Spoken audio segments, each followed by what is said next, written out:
Welcome to the Wednesday stream. I hope everyone's having an awesome Wednesday morning. Hey, Bread Blaze, how's it going? Hey, Cheeto Ray, I see you. I see you. Everybody, follow twitch.tv/breadplays. Make sure you give them some support there. I see Cheeto is quick on the draw with the 10 dabs.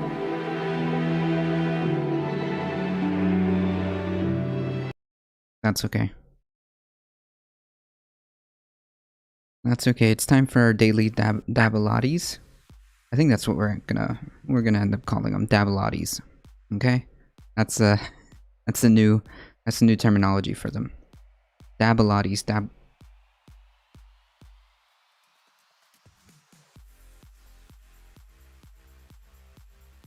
right, make sure we got everything going.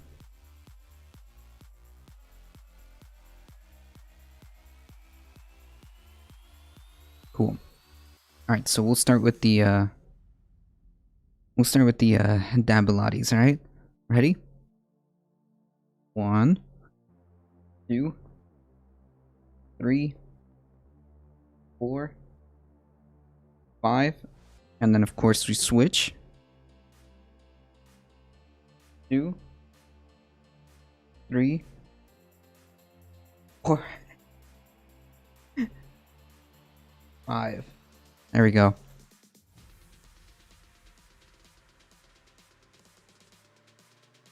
Hot tub dabalotties.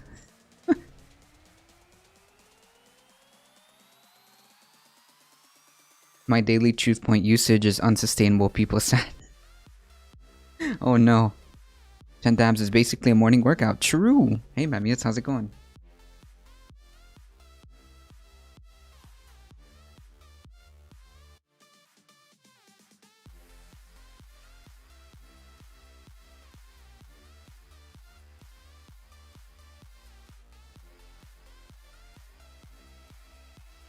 Alright, so we are adding a couple of different things to the stream. So let's see if some of these things work. We do have a couple of headlines, of course. Let's see if this works. If I'm correct, this should be popping up on screen. Nope.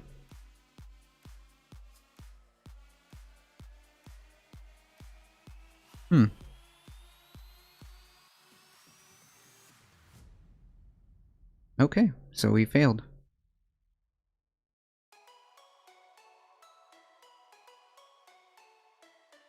There we go. Hey, look at that.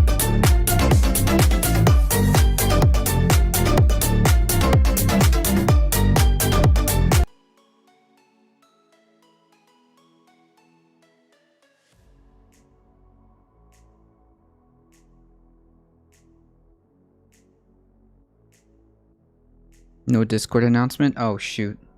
That's on me. Sure. There's no...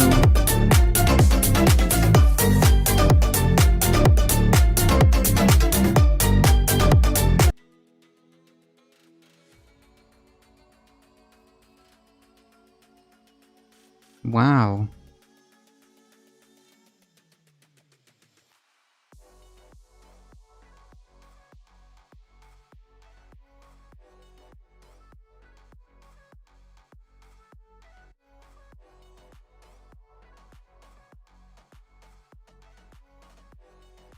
Alright, cool. So, why am I not getting any sound here? That's weird. That is weird. Yeah, the crab is frozen. Because it only ends up, it's like that, yeah? Can you hear it?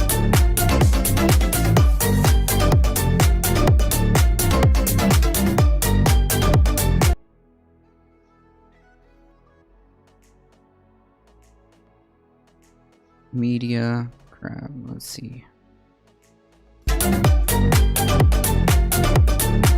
Okay, I mean, it's supposed to. It's supposed to sound, so I don't know.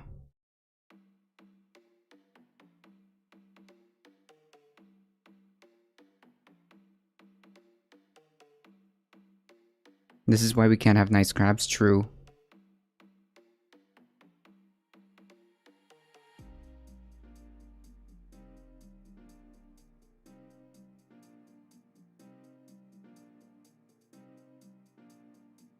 When the video pops up, is there like...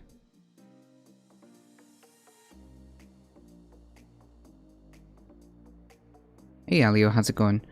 Oh,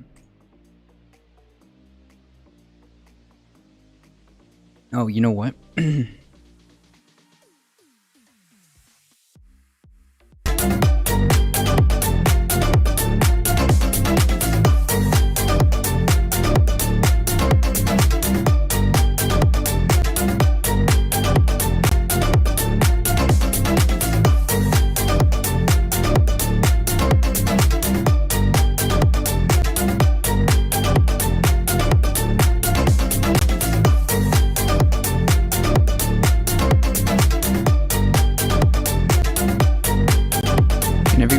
Can everybody hear the music?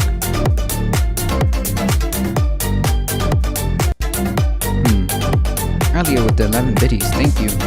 Oh, loud and clear. How come I can't hear it? Jesus Christ. I guess it works. Alright, but that's not cool. I can't hear it then. Boo. How come it's not showing up here?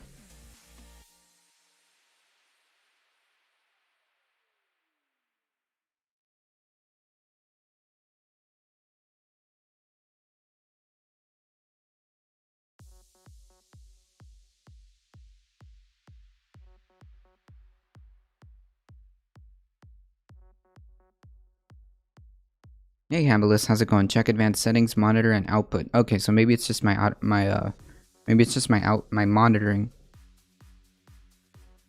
Yeah, everything's connected. I hear the music. So if you guys notice, there's a tiny bit of music going on in the background. But I mean, as long as it works. I may have to nuke the VOD because of that. I may have to nuke the VOD. Nice meme.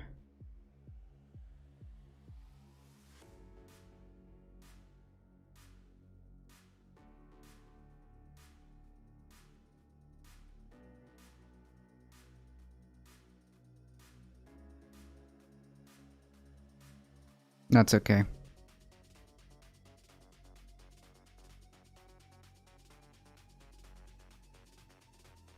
Yeah, I'll have to fix the output. Yeah, but they play it, they either play a different version of it, or they simply only play it for a couple of seconds. I think I may have overplayed it, because I wasn't aware that it was actually playing. Everybody go follow AlioShare at twitch.tv/AlioShare. Alright, let's get into some of this news.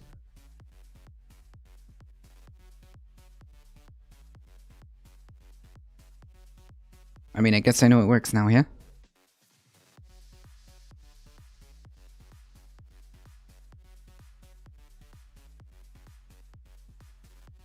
Alright, folks.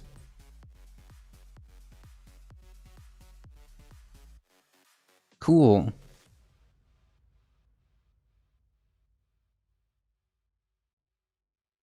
Here we have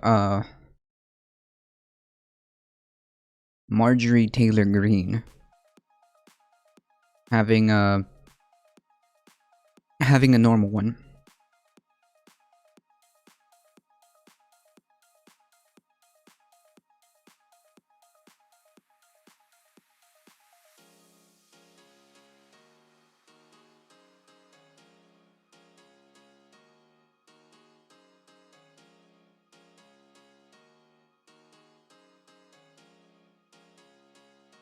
Of course. You should use ecosia.org instead of Google. A tree is planted with each use. Huh. Oh, that is fantastic, Servergo.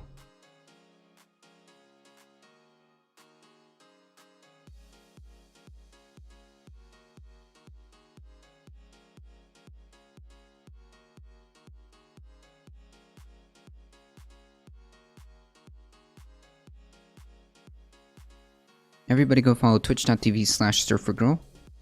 Yeah, the irony of her of her calling it a cult. Yeah, but that's not even. Ooh, that's the least of it. Yeah. I mean, obviously, this is kind of considering that this is the same person who is complaining about cults, while also belonging to the QAnon cult, right? And not understanding the difference between socialism, communism, or an awful form of both. I have a feeling she doesn't understand what any of these words mean. And of course, this is the same person who claimed that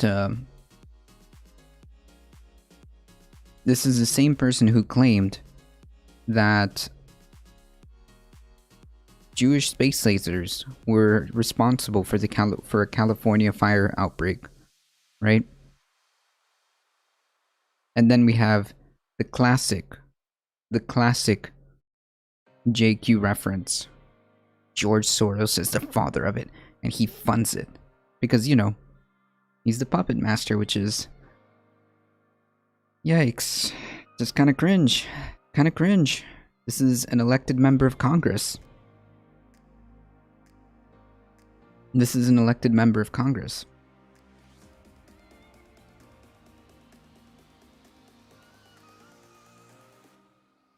Not to mention that pretty unhinged video of her appearing at the door of AOC's office, and I mean, this Joker-esque video of her appearing. I mean, she's completely unhinged, all the way up until promoting, whether she knows it or not. It's irrelevant. Very prominent JQ talking points. Right, a square or rectangle or some awful form of both. Apolitical_talks. How's it going? She's rock stupid, no doubt. Oh, yeah. I mean, but still, regardless of whether or not she knows what she's saying, whether or not she knows, or believes a single word of this, it's irrelevant.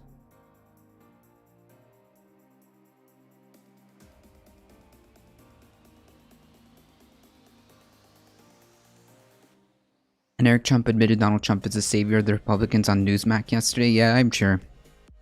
I mean, they could think that, even though there has been multiple polling from the RNC themselves that Trump is actually a negative on the Republican Party. But sure, I mean, keep it up.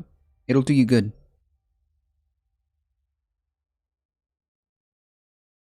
It'll do you good. You're on the right path, folks. This is cringe. This is very cringe. This is whether she realizes what she's doing or not. It's irrelevant. She decided to post this on her account. This person currently has 406,000 followers.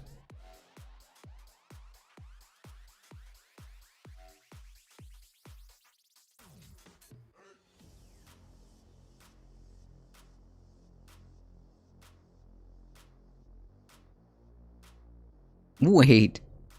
Wait. Hold on. Okay.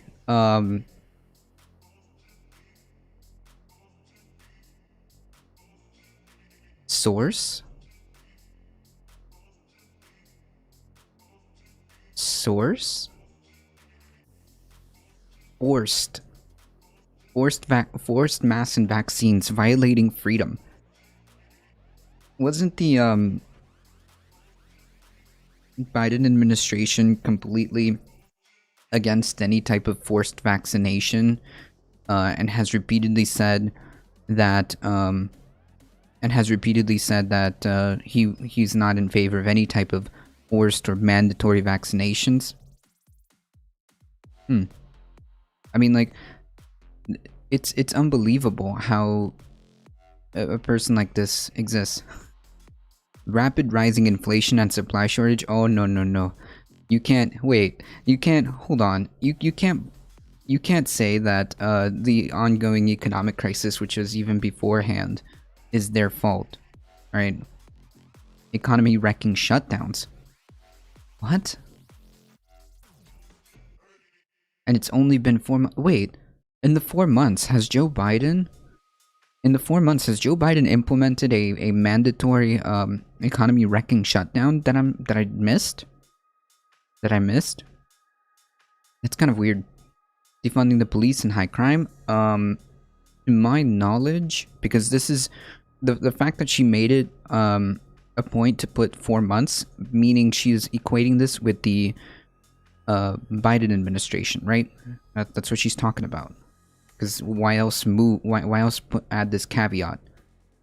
To my knowledge, Joe Biden nor Kamala Harris, who's a former prosecutor, has ever advocated for defunding the police. Socialism? Biden? Okay. Citation needed?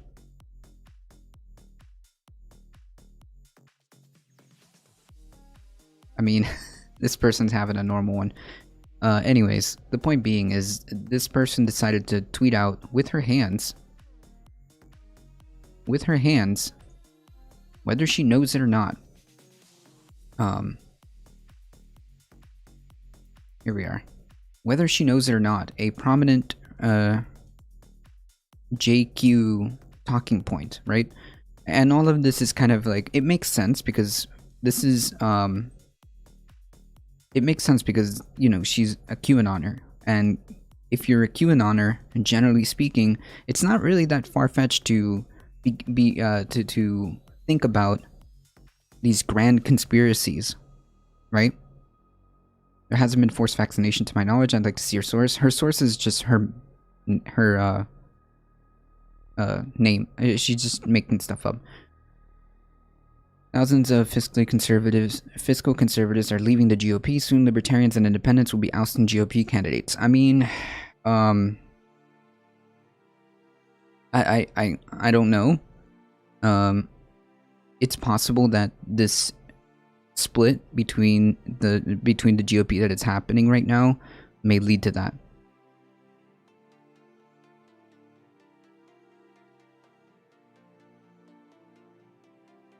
Hey, Spread It Forward, how's it going?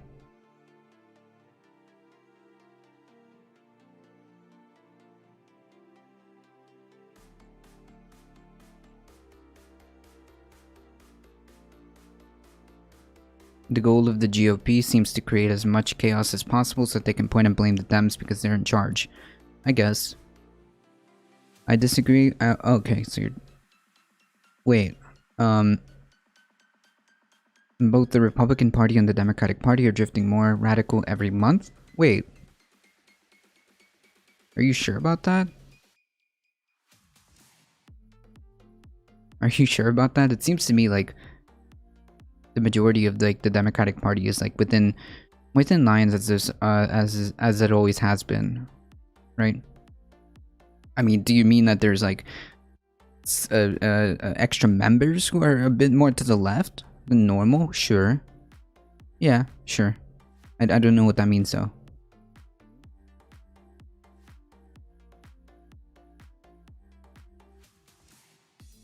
The Democratic Party has a lot of problems, but I'm not sure.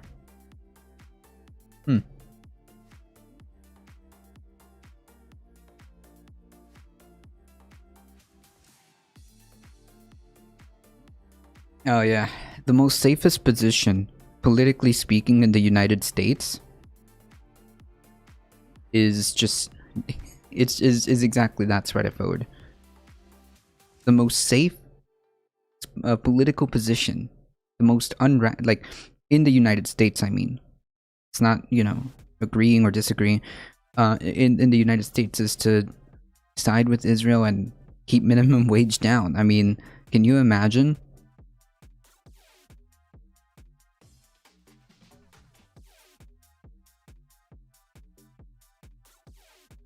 At least the Dems are not defending the guy who lost the election, true.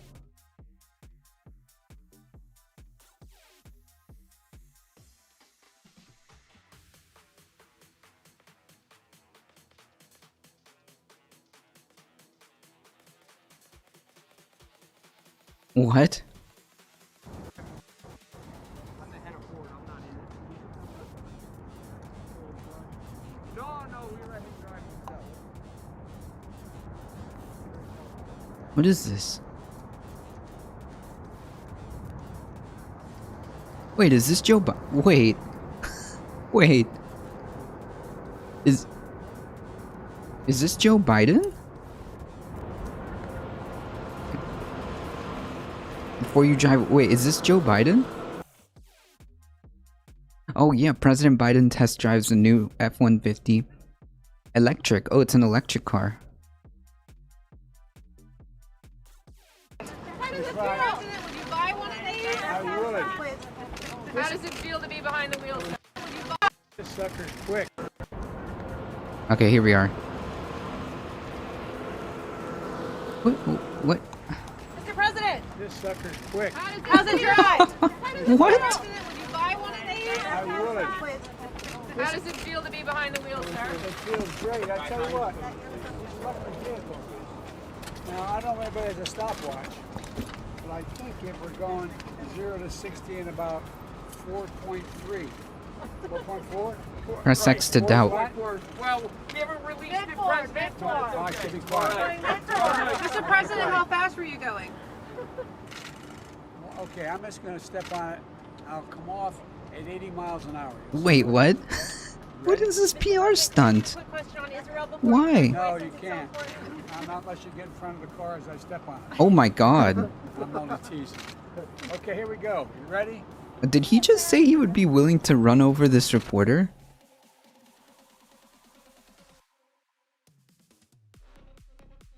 Did you just say? Oh, touring news. Hey, how's it going? Morning. Hi, how are you, touring? Hope you're doing alright. Hey, Corvus, how's it going? Welcome. Yes, Alio, we're going to go over that. Yeah, like, did he just threaten to, like, run over a journalist? I'm doing well, just back to the soil. Nice, you've been doing some awesome work there. I don't know if I would say that based, but, I mean, this is some high-class reporting. Back to the soil? Nice. Thank you for the biddy, Surfer Girl. Philly, I appreciate that. This is tremendous, yikes, though. Wait. You can't ask a question about Israel unless you get in front of the truck as you step. Like, I'm sorry. What? Like, what?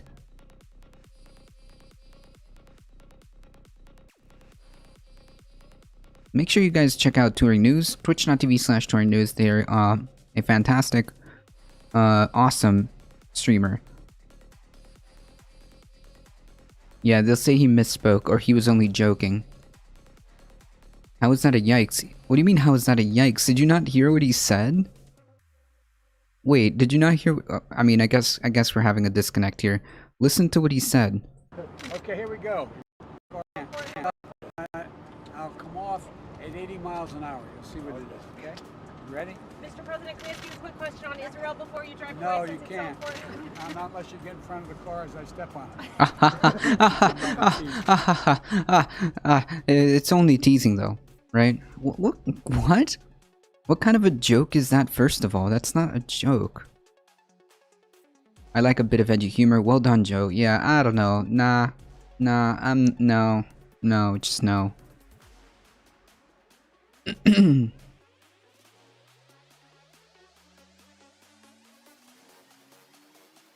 He even said he was joking. Yeah, nah. It's not funny. It's not funny. Like, if you're gonna do edgy humor, at least make it funny. There's at least, like, make it an appropriately funny joke. Like, I don't know. An appropriately edgy joke. Like, I don't get it. Like, what exactly is the joke? Like, what makes that funny? Like, haha, you know, I was threatening to run you over, but ha, it's a joke. Get it? It's a joke. I don't know about that. Hey, Kaz, how's it going? How's it going? How's it going? How's it going?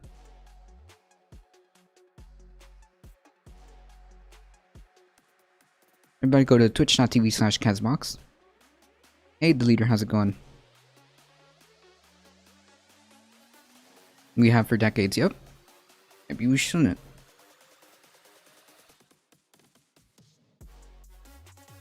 Yeah, I don't know. Like, there are ways to make, like, edgy jokes. There are ways to make edgy jokes and, like, make it funny. But I don't know. This ain't it. Alright, I'm Fubar. Ooh.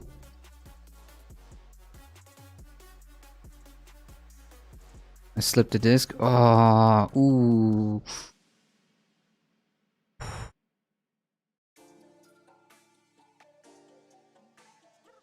Ouch. I imagine that needed some type of surgery, right?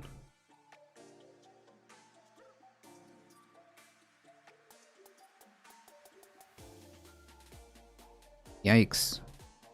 Looks like it'll be permanent. Ouch. Wow. Jeez. I'm also trying to organize a charity stream for Saturday. Everybody go follow twitch.tv/Kazbox. They are organizing a charity, so yeah, any charity stream that goes on is definitely to be supported. Barely surviving by smoking weed for side effects and stuff. Oof. I'm sorry to hear that.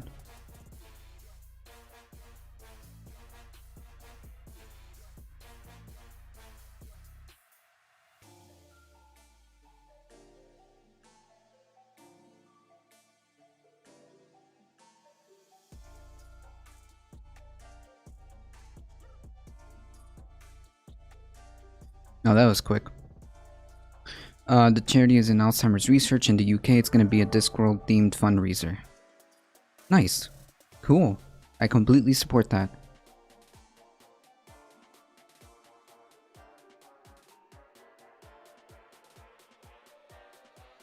Yeah, maybe not very funny and kind of lame, but it's not like important enough to be talking about. Yeah, I mean, like, I don't know. I think that we should always hold those in power accountable, and I think that as we've learned from previous administrations, what people say and do and how they say it matter, right?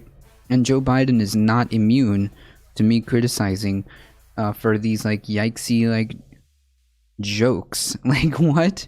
Dude, it would have been just nice if you would have just said, hey, look at that, we've got a fully electric vehicle, a fully electric pickup truck, and we're going to promote this fully electric pickup truck. By the way, we're also trying to promote support to upgrade our infrastructure to make this a more sustainable blah blah blah. Like, you could have just said that. You could have just said that.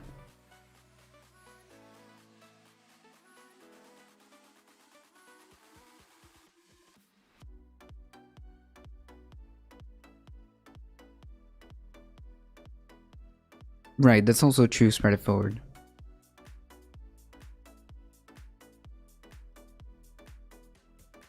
It's gonna be a disco world themed to commemorate Terry Pratchett and my family members I've lost to dementia and Alzheimer's. Wow. Yeah, absolutely, Casbox. I will definitely make sure to be there and post on my Discord and tweet that out too.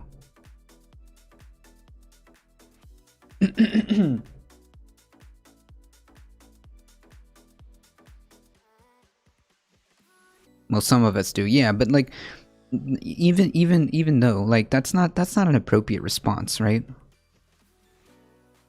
That's not an appropriate response. You're more than welcome to jump on VC. Hey, how long is it a charity? That's not an appropriate response. I mean, like, there could have been so many different things that you could say. That's not an appropriate response. Like,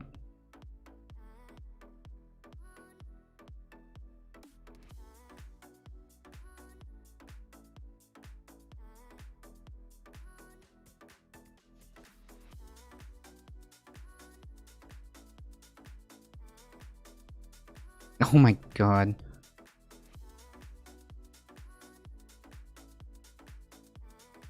Can't people just have fun once in a while without everyone and its brother carping about it? And that goes for the president as well as his staff. We're not carping about him doing this PR stunt. It's like, it was that response. Whatever.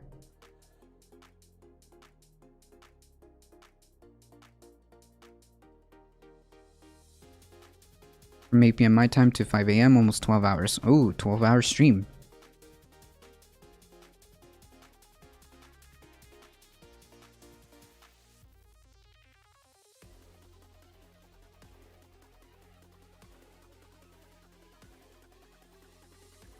I get that feeling he has no remorse over what's going on there. It's...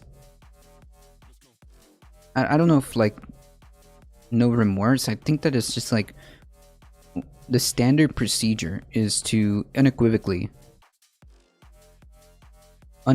always to support Israel, right? Like, doesn't make it right, but I'm saying that that is standard, like, position for the US. Like, why would we expect anything different? Now, that doesn't make it right.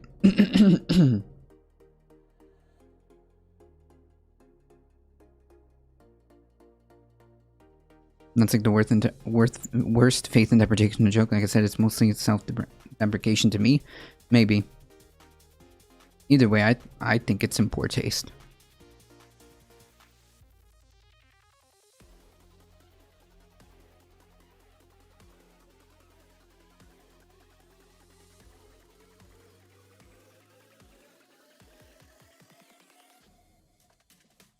Well, what do you mean? What do you mean political underscore talks?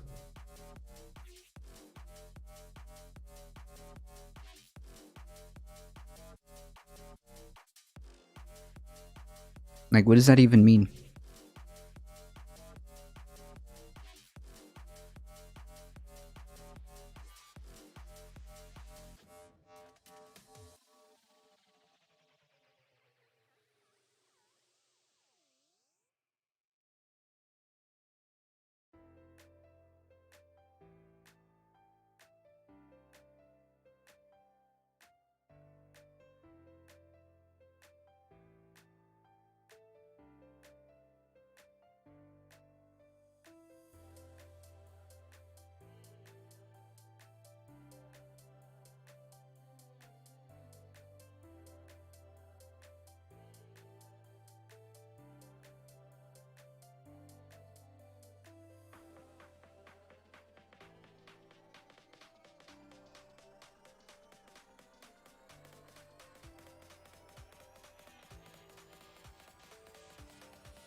explain and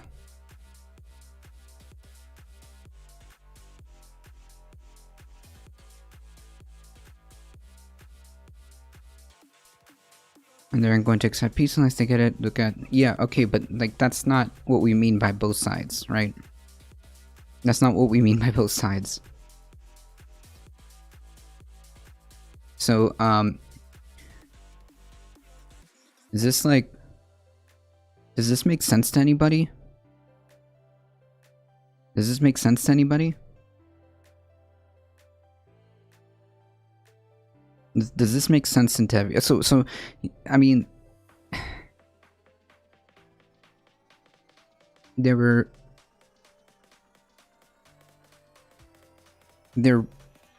are multiple examples as to why some of the actions taken by the Netanyahu government is horrifying. This is one of them. Rockets were fired from Lebanon, all of which fell inside... I mean, they're admitting it. All of which fell inside Lebanon. So in response, they shelled the heck out of the sources of that. Like, what is that? Why?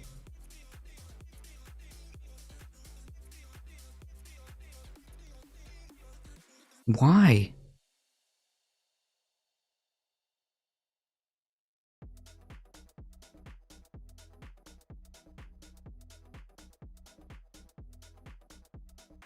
I mean, there could have been so many different things that they could have done instead of responding this way. Why?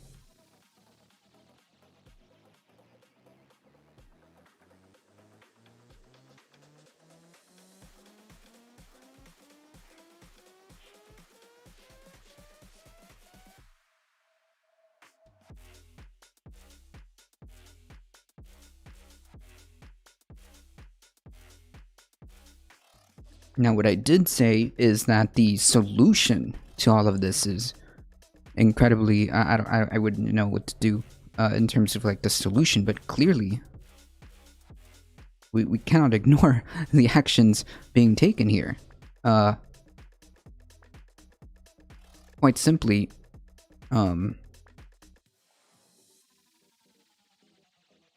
yes, when all you have is a when all you have is a hammer, every problem looks like a nail. Yeah, like, I mean, it's just, without proof, their word means nothing. Yeah, I mean, we had the same issue with the them raising the media office too, right?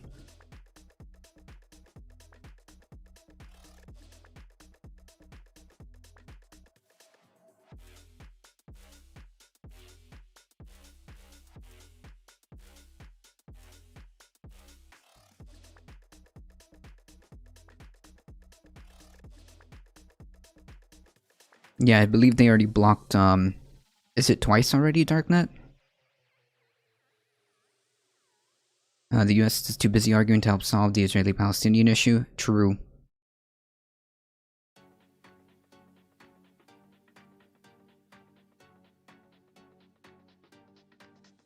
The Dems care about society, GP just care about cancel culture and Trump losing. But I mean, it's not just binary like that.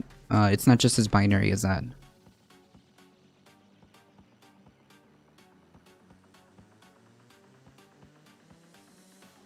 There have also been reports of, I mean, like, this is the same thing, right? They say that, because didn't we do that too?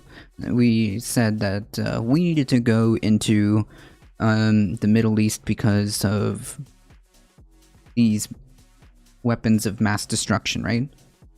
I mean, that's what we were told. We were told that, we had to do this because of weapons of mass destruction. Turned out that was a lie. They didn't admit it until about, what, a decade later? more than a decade later, they admitted that they knew that it was a lie.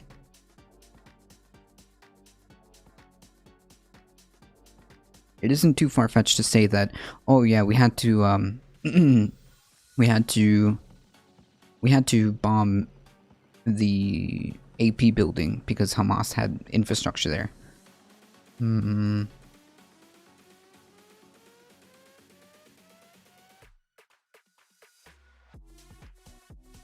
The Holy City should be divided and borders ratified, the two-state solution. I don't know.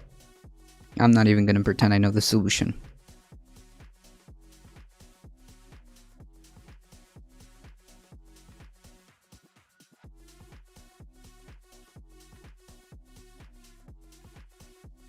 I'm not gonna pretend.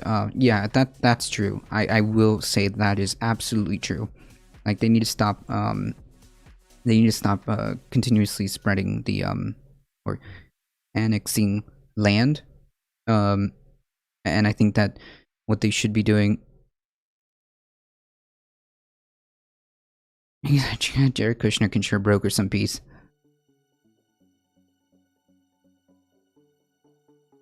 Is Palestine recognized by the UN? I think it was it not? I'm not sure. Pretty sure it was.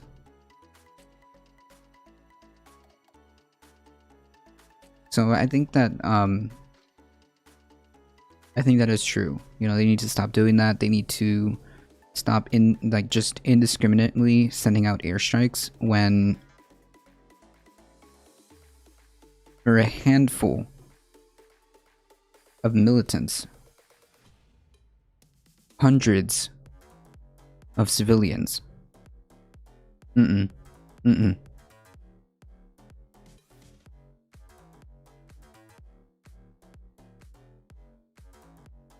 hasn't peacemakers been sent in from in between them to force a ceasefire? You don't. There have been. Wait, there has been. Political _ talks. There has been multiple attempts at this point. There has been multiple attempts.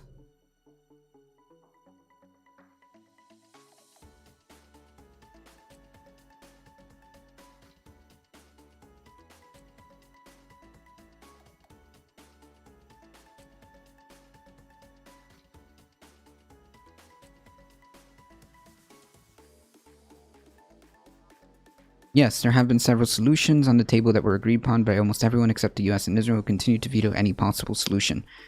Yeah, so,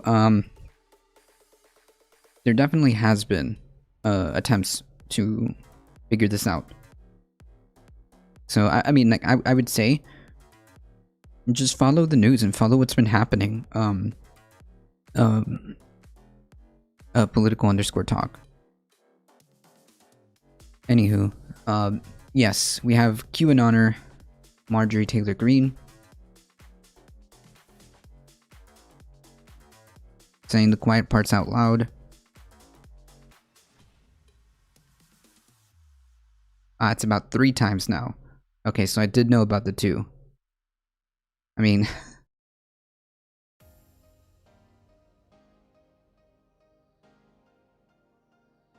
How many people agree that PLO and Hamas have a good reputation? I don't think so. I mean... I don't think there's any real argument as to Hamas being bad. Like, I don't think that's the argument here. The argument here is, wait a minute, hold on. You know, there's a difference between, like, you saying and going after, like, you know, a terrorist organization or whatever. But are they? I mean, again, as I mentioned, like, they're indiscriminately razing buildings to the ground in the name of going after Hamas. And then, like, what do they have to show for it?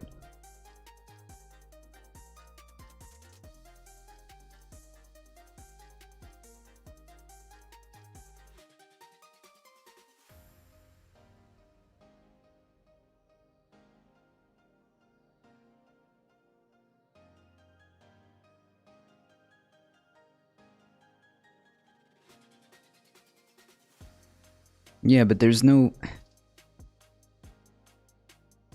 For a third time this week. Yep, there you go. It's not like they're not trying.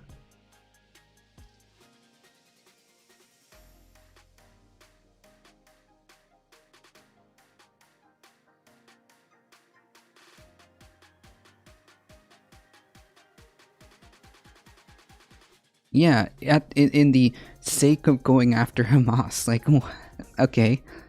I mean, sure. You know, we were told that you know, there's a lot of Al-Qaeda folks in Iraq and Afghanistan, and that's why we needed to do the things that we did. I don't know. There's also a very silly take that Americans have against Hamas. If a bordering country started occupying, would they immediately call to arms and tons of... Yeah, sure. But, like, I don't know. I'm just not gonna sit here and like, defend, you know, I'm not gonna sit here and defend Hamas. The problem is, like, well, Israel's continuation of this is continuing to make more Hamas. Like, if their aim was to stop Hamas, all of these indiscriminate bombings are creating more. It's perfect propaganda. So, what is the game plan here?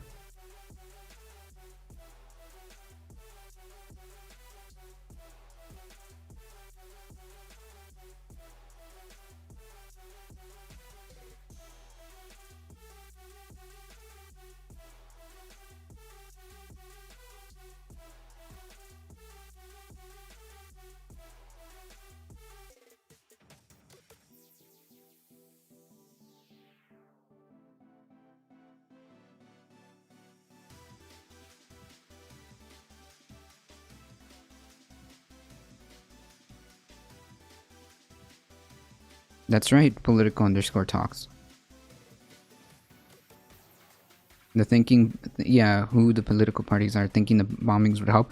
Well, right now, like, it seems like the Netanyahu regime thinks it's, like, okay. Yeah,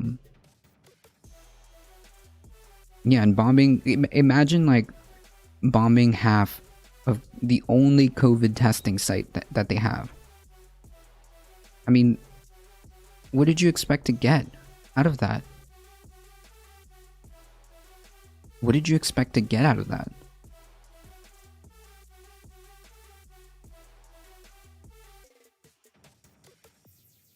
No.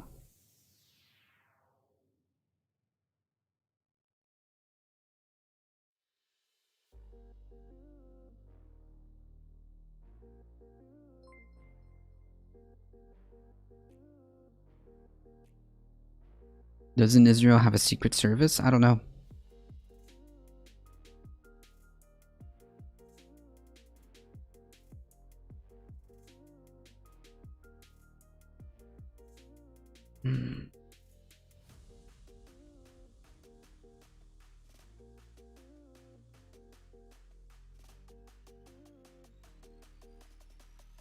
Oh. Oh, that was easy. What do you expect would happen if there was no resistance? I don't know.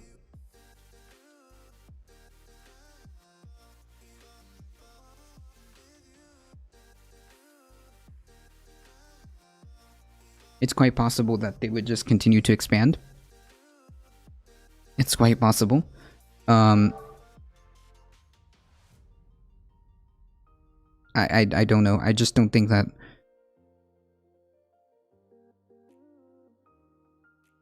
Not a great name for Twitch.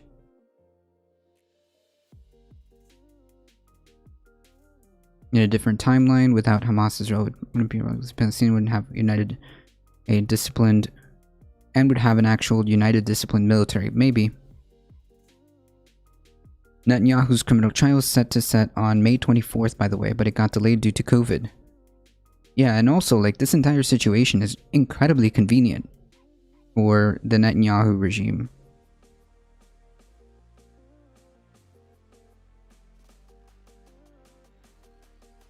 Anyways, those are my thoughts on that situation.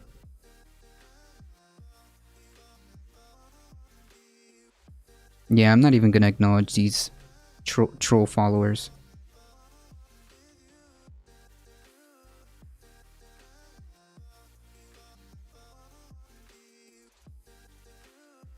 Anyways, MTG, Marjorie Taylor Greene posting cringe. Posting cringe.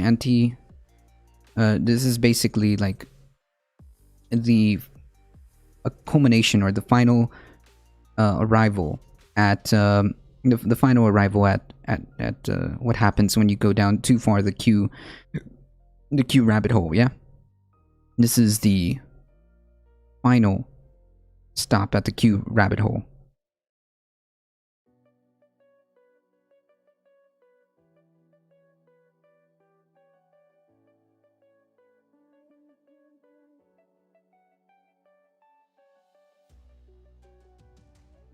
The 20 companies producing more than half of the world's single-use plastic waste. A study looks at around 1,000 factories that make raw materials needed to produce single-use products, which, again, is one giant meme. Single-use products. Production capacity for a key component.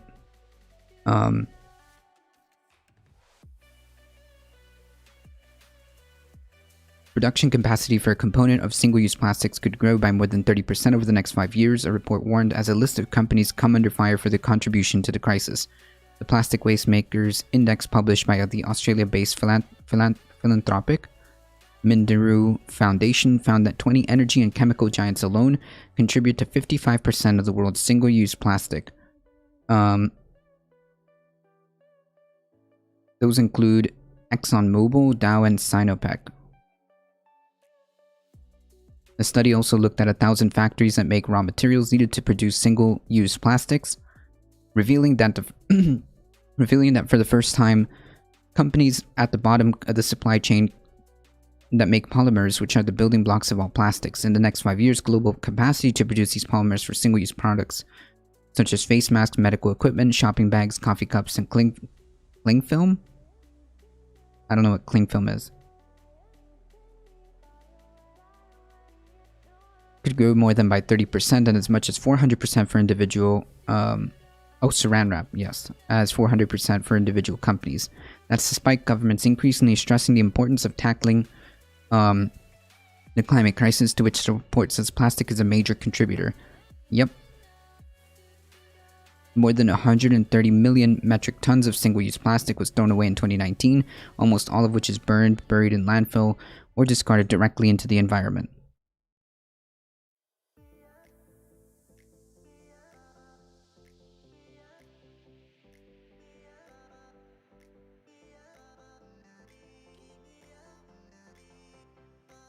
I need the brainwords emote.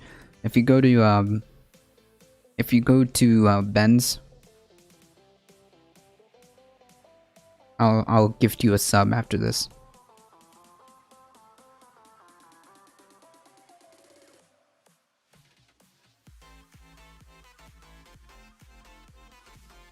Yes, actually, I would recommend that.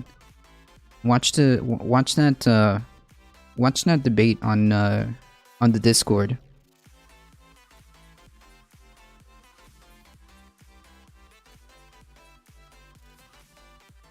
No, but you can get a cool emote with that.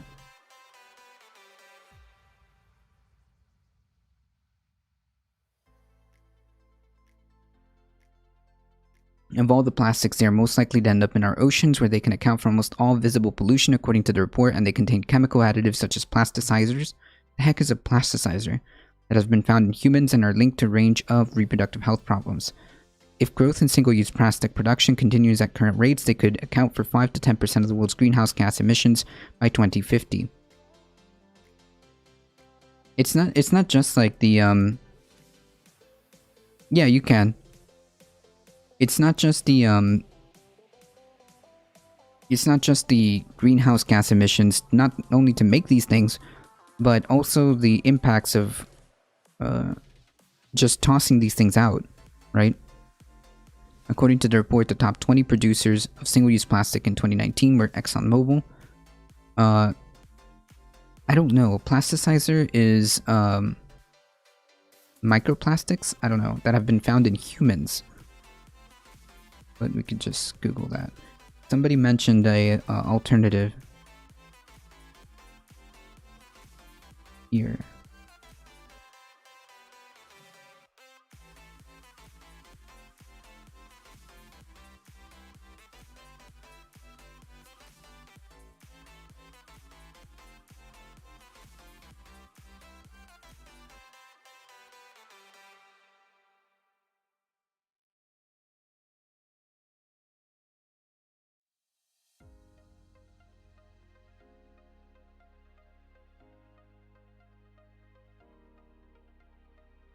Okay.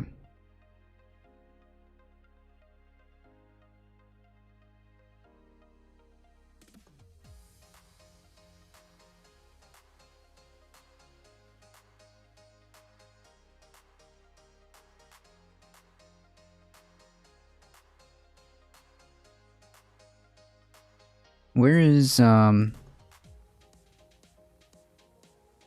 was it Eco? No.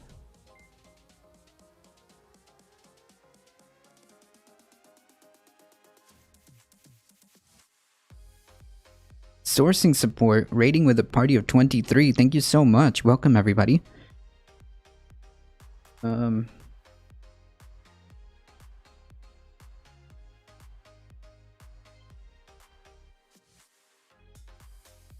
Here we are.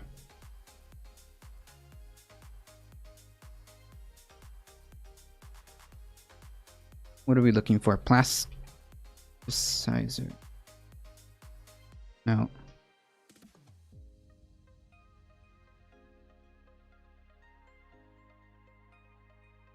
Are using cigarette filters, that's why they don't break down. Yikes. Make it softer, more flexible, to increase plasticity, to decrease viscosity.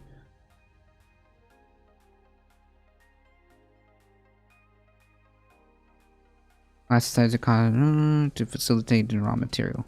Gotcha. Yikes.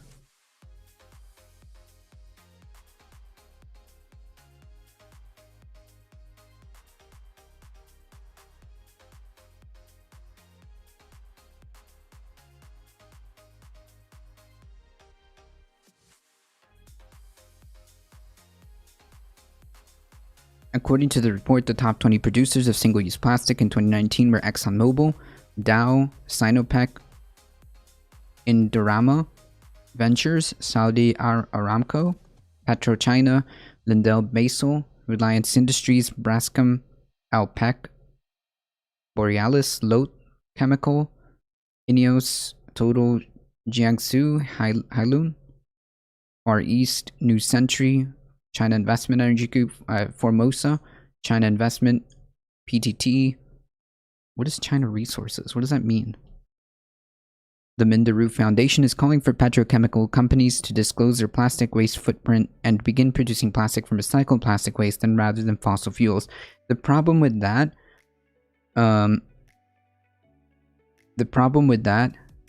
hey Anarchist Tech Support, how's it going?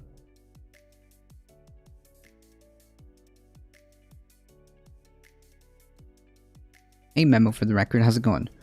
The problem with that is, the majority of companies find it just cheaper to make new plastic than reuse it. It's just not profitable, folks. Sorry.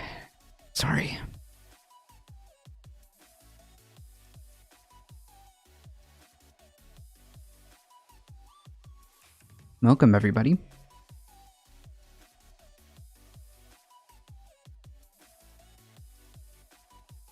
That's right, Cheeto Ray.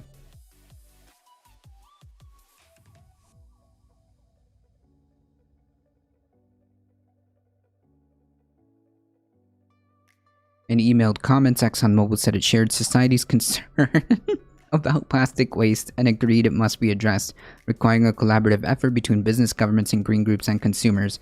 Wait.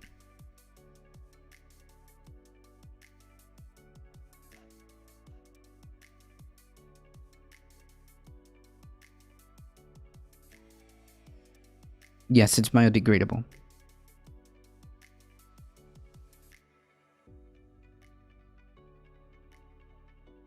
Wait, no. Hold on.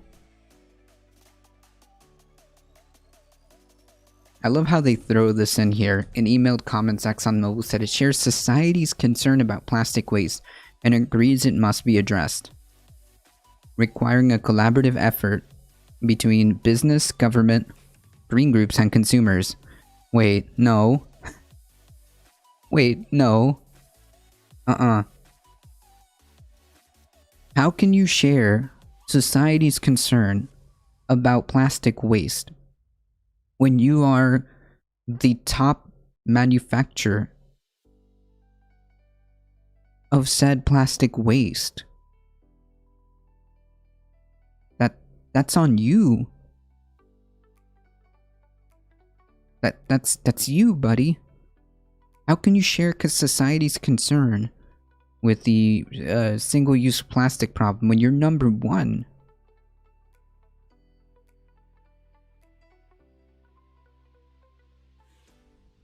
And then have the audacity to say that it is a collaborative effort between business, government, green groups, and consumers. Well, no. It must be addressed by, well, the people who are responsible for this. You, okay? You, ExxonMobil, need to, you need to fix it. This is on you. You're the one that's causing this. And I would start by admitting it and then saying we're going to transform from plastic stuff and produce from hemp or biodegradable stuff, like Memo for the Record is saying. This it start producing things with and start producing things with sustainable products. You can do that in the meantime, while also eliminating the necessities for this one-time use, like one-time use plastics. Yes, ban plastics from petrol, exactly, and make them use hemp or something else, like you mentioned, Sonali bags. Hey, Heat, how's it going?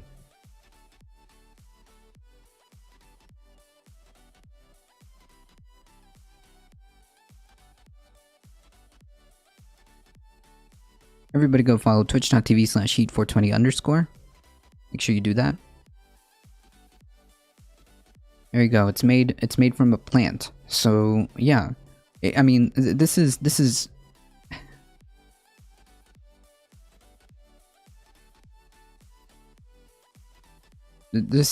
deflection right here.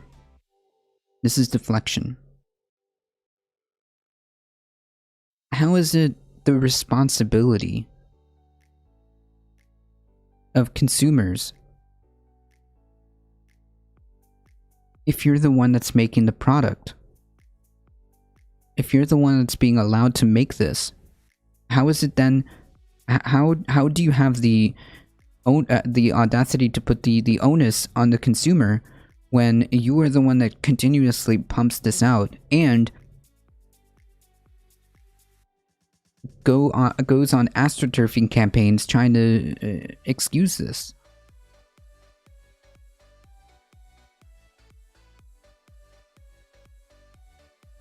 It added that it was taking actions to address plastic waste by increasing recyclability. I mean, this means nothing to me, as well as supporting efforts to recover more plastic waste and working on advanced recycling solutions that could help lower greenhouse gas emissions linked to products. This all means nothing. Just copy pasta? Yikes. This is literally a nothing statement to me. The real state, well, what they should have said is, yeah, we're doing this. We're doing this, and we acknowledge that we have our part to play. So we're no longer going to be producing it from oil-based plastics. We're going to be doing X, Y, and Z. The report developed with energy consultant Wood Mackenzie and researchers at think tanks and universities said nearly 60% of commercial finance The single-use plastic industry derives from 20 global banks that have loaned almost $30 billion for polymer production since 2011. The top 3 contributors are Barclays, HSBC, and Bank of America. The study also looked at which countries generate the most single-use plastic waste based on per head of population, with Australia ranking first. Australia and, of course, the US coming in second, UK coming in fourth, with more than 40 grams of plastic waste generated per person per year, according to the authors. Yeah. So, it seems to me like we have a pretty good indication as to who the perpetrators are, right? Who is responsible? Who is responsible for this? And the answer to what we should be doing, it's just eliminating, first of all, eliminating single-use plastics, single-use products altogether. I think that is crucial, a crucial step forward. Eat 420 coming in with the 5 biddies. Thank you so much. So I think that like the first thing that we need to understand is that single-use products are no more single-use products. Any type of product that needs to be done in terms of like packaging no longer be made with plastic derived from oil. It must be made with some type of sustainable material like hemp, and attempt to essentially cut consumption. I mean, this is a single-use products are a billion-dollar industry. Morning, Doc. Single-use products are a billion-dollar industry. We need to demand this because it's nearly impossible to avoid as a consumer. Right, that's why the onus isn't on us. That's why the onus, like every time you see these type of rhetoric of like, oh yeah, it's definitely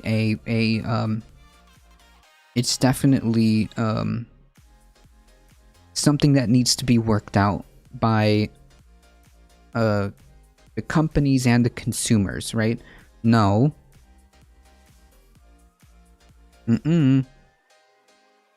Right here. That's not true. It is dang near impossible to avoid it as a consumer. And it's also deflecting from the fact that, well, there are producers of these things. Ban on non-Sonali bags? True. There you go. Have single-use bags and ban single-use bags, single-use products, and those that do need packaging, and those that require packaging must be done with a sustainable source. There you go. Cut consumption, and when you do need to create a packaging, it should be from a sustainable source. Government says stop, the companies find a way. Yes, that is also true. So clearly, it's clearly a problem that large companies have an undue influence on government policy. Having my weed come in hemp packaging just makes damn sense, is all I'm saying. Now you can put your weed inside your weed. There you go. Yeah, and like, that is perfectly fine. If it needs to have packaging, it should be from sustainable sources like hemp, like Sonali bags, or anything that doesn't involve this oil-based plastics, right? Carbon footprint is a marketing gimmick to put the responsibility on consumers instead of the corporations. Yikes. Yeah, so that's my point, Zen, is don't be swayed into understand that this is just solely on the responsibility of the consumers. I mean, we as individuals can try and do things how we can, right? It's not bad for you to attempt to do your part as an individual, but the reality is, it is just but a drop in the ocean, okay? The people who are responsible are the ones that need to be held to account. The people who pollute the planet, who willingly continue to do so, even though they know and have known for decades that their industry or their product or their company is the one that's responsible or is responsible for the things that are happening. They're the ones that need to be held accountable. It's just that simple.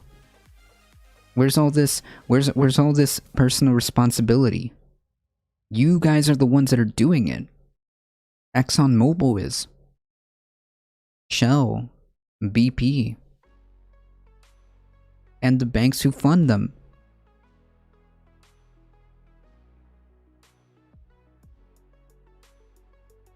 And again, I just want to be clear, this isn't to take away merit from individuals taking action by doing and volunteering locally. That's not bad. That's good.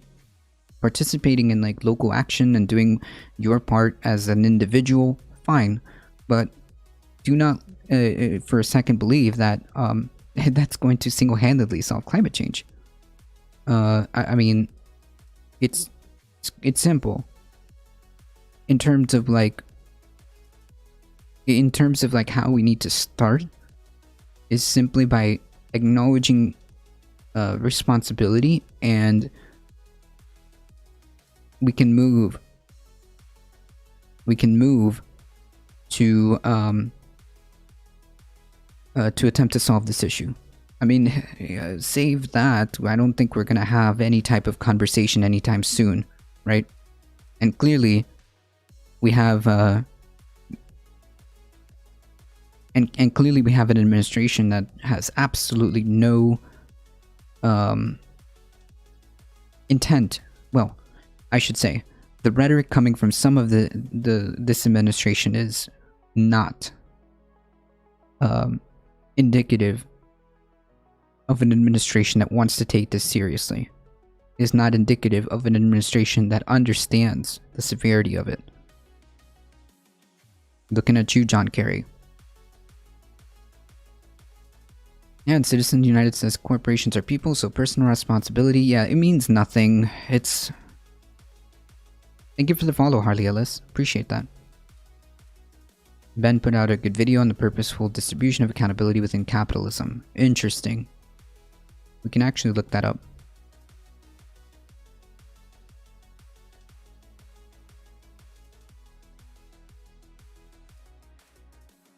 With a healthcare credit card? What? Oh. Well, that works. Thank you, sourcing. So these are some of the world's top digital currency experts. They include hedge fund managers, industry... We all know that large companies do lots of evil things in the world, some of which are even explicitly illegal. However, no one ever really seems to be held accountable for the things these companies do. This reality rests at the very center of capitalism itself, and not is only a major that, selling point for wealthy individuals. Not only that, not only that. Wait, I'm not subscribed. Not only that, we see that happen. We saw that happen with our very eyes with the Sackler family, right? We saw that happen with the Sackler family, where they just ran scot-free. They ended up with $7 billion in their pocket. I mean, they may not have the company anymore, but hey, got $7 billion out of it. Nice. During the transition from capitalism from the previous system of feudalism. Under feudalism, accountability is very clear and explicit.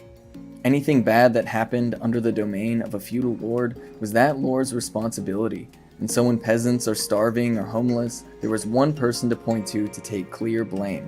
Under that system, revolts could have specific demands from specific people, and kings that ruled over feudal lords eventually set rules to put in place minimum standards of living to ensure that peasant revolts were rare. Feudal lords who refused to uphold these standards would either lose their titles by reputation, or they would suffer from peasant revolts. Then came along the colonial era, with a growing class of mercantilists and bankers who were eager to expand their power.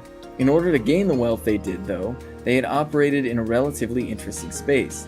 These early merchants would get charters from royalty, giving them permission to do business, financing from banks, which would put them in debt, and financing from shareholders who were considered partial owners of the business. This complicated network of involved parties made it far easier for every single individual along the chain to pretend they played no role in the atrocities committed in the name of imperial capitalism.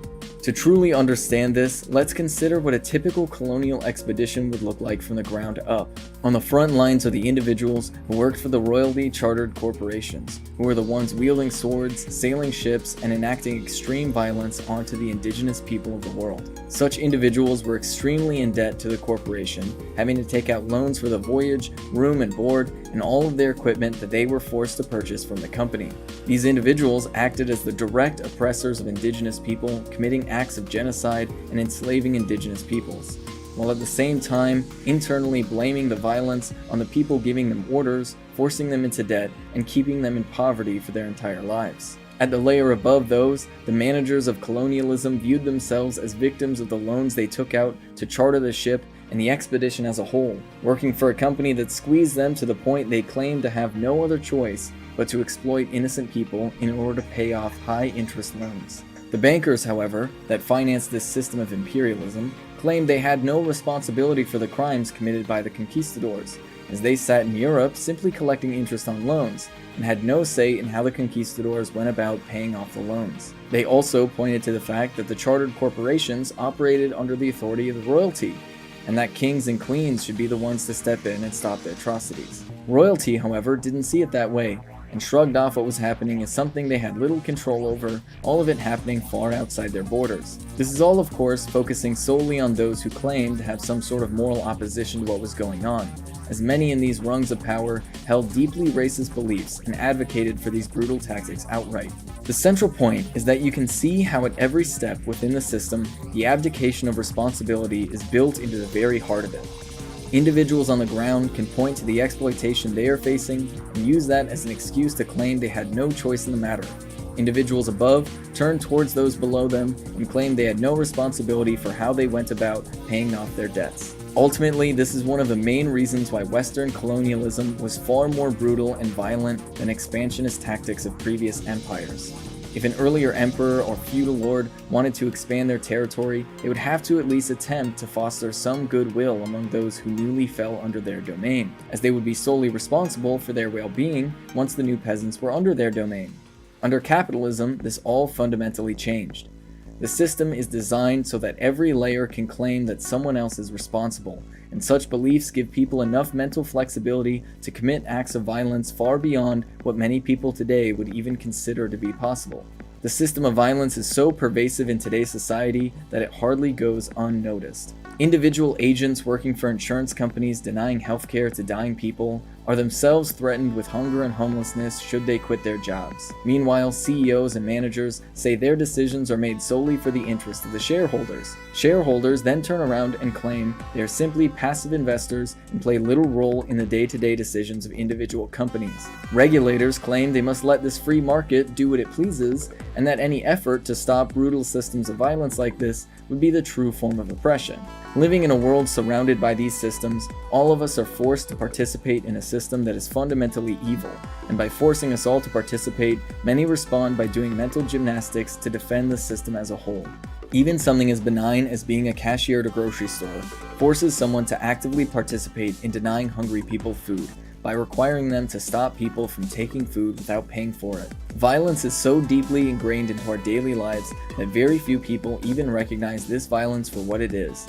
Anytime there's a protest against a particularly extreme case of exploitation, the finger pointing begins, with everyone claiming that someone else is to blame, with some wealthy capitalists going so far as to point their fingers at consumers, claiming that their purchase of cheap food and clothing is the real cause of violence in the system as a whole.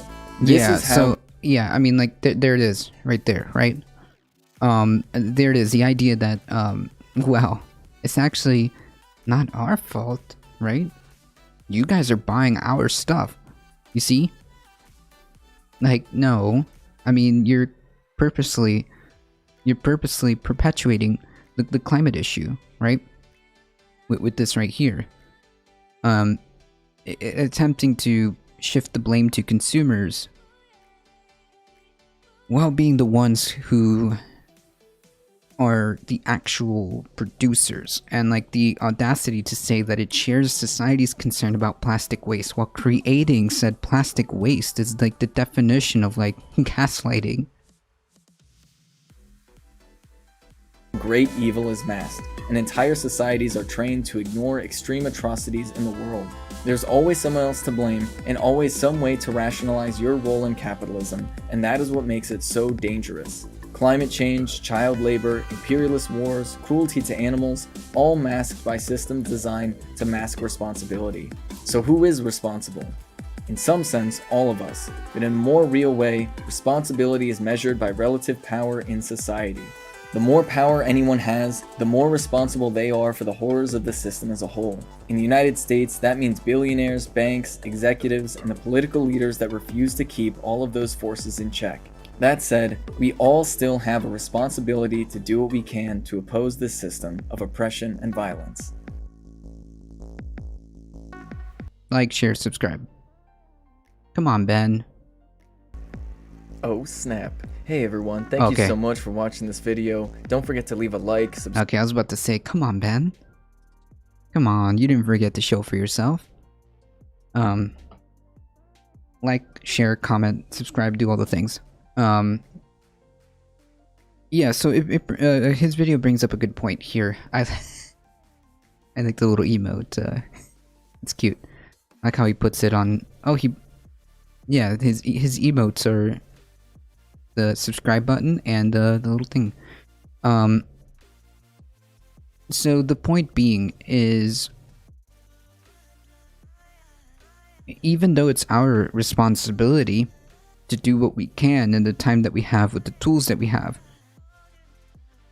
we can't also let corporations like ExxonMobil gaslight us into believing it's just our fault, right?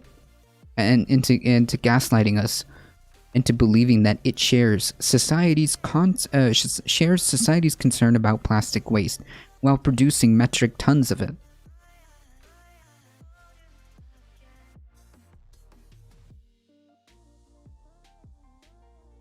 And that's like the TLDR from what I get. It's just no way around it. I mean, you want to talk about personal responsibility?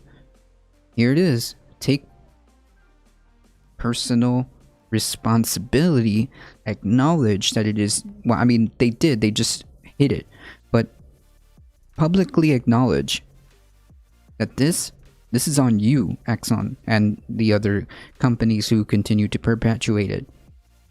This is on you. So therefore, you need to play the bigger part. You need to play the biggest part in fixing it.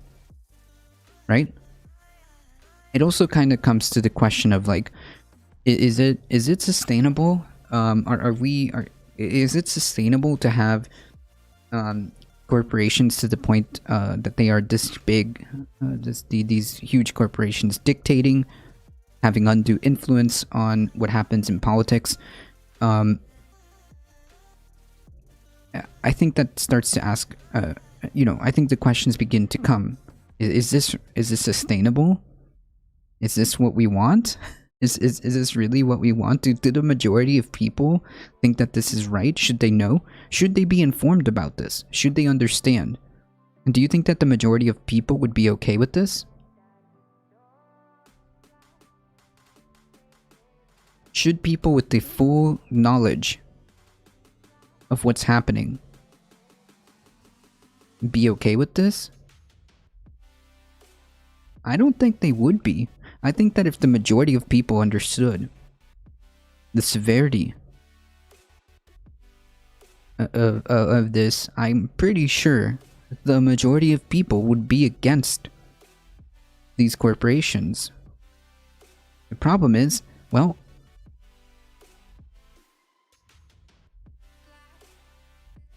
the majority of people don't understand, or don't see, or are unable to participate to the degree that is necessary for change to happen.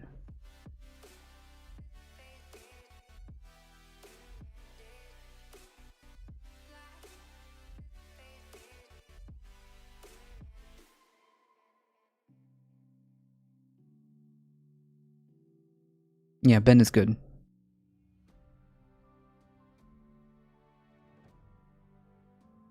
So to piggyback off that, air pollution linked to a huge rise in child asthma GP visits.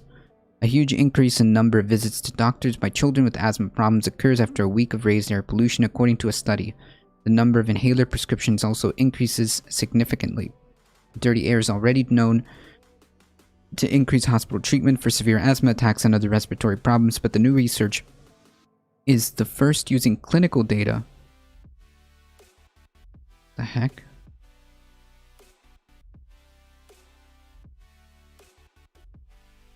Okay. But the new research is the first using clinical data to show increased illness among the much bigger number of people who are seeking treatment for their GP. Researchers said that children were the most severely affected by the raised air pollution, but there was increases in GP consultations and inhaler prescriptions for people of all ages. Overall, they said the study demonstrates that air pollution, particularly from diesel vehicles, affect whole communities. The researchers called for action to cut air pollution and said pollution warnings could be used to help those at risk prepare for episodes of increased dirty air. The research was conducted in South London over 5 years and analyzed more than 750,000 respiratory consultations at GP. I think GP is general practitioner.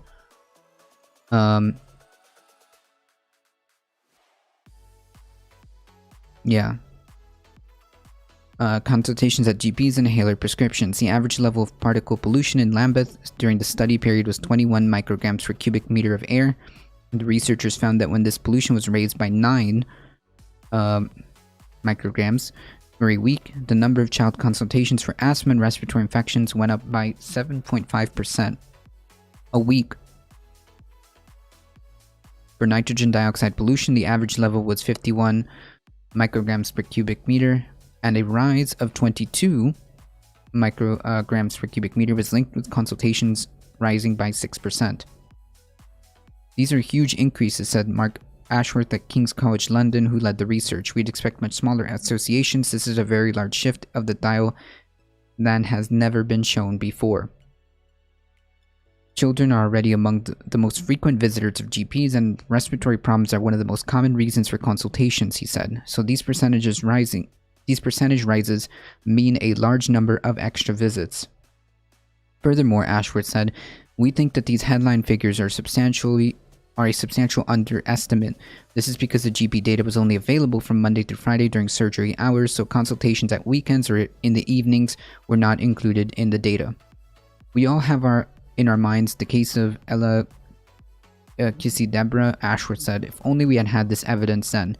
A landmark ruling by a coroner in December found that air pollution was a cause of death of the 9-year-old girl in South London in 2013.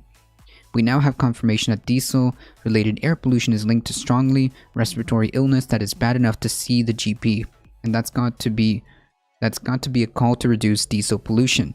Yeah, no kidding. No kidding. But yeah, let's keep brushing the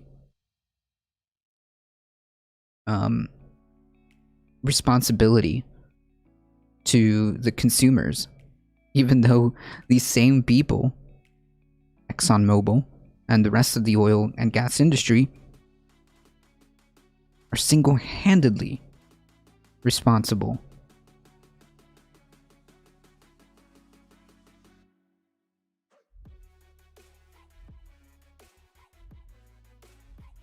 Rosamund Kissy Deborah, Ella's mother and clean air advocate for the World Health Organization, said, I keep on saying daily how so many are affected like Ella. Diesel must be phased out as soon as possible. The health impacts are terrible. Never mind the acceleration of climate change, but this is just horrible for health. We can't have a generation of children on inhalers. Health professionals must continue to speak up as their voice is critical. The coroner's April report on the prevention of future deaths said that the UK's legal limit for particulate pollution should be halved to be in line with WHO guidelines. He also said better warnings on air pollution levels should be provided to the public, and medical staff should be trained to give patients more information on the dangers of dirty air. Privacy safeguards means that the large data sets of clinical data from GPs are rare, but the new study published in the journal Environmental Health used Lambeth DataNet, which provides anonymized information on 1.2 million patients. Data on respiratory consultations and inhaler prescriptions from 2009 to 2013 were compared with fine-scale air pollution data to reveal the links. The researchers took account other factors, including the weather and levels of deprivation. Air pollution levels have reduced since the study period, but NO2 levels remain illegally high in many urban areas, and particulate pollution is frequently above WHO guidelines, even though there's thought to be no safe limit. Yeah, it is horrible. It's not just a few severely affected people who are going to be hit by particulates and NO2. It's a large proportion of people who are vulnerable. Therefore, anybody taking asthma inhalers is going to have a degree of vulnerability and needs to be prepared. Yeah, not only that, like, even if you already don't have a respiratory issue, these things can cause them. Again, who is responsible? Where does the responsibility lie?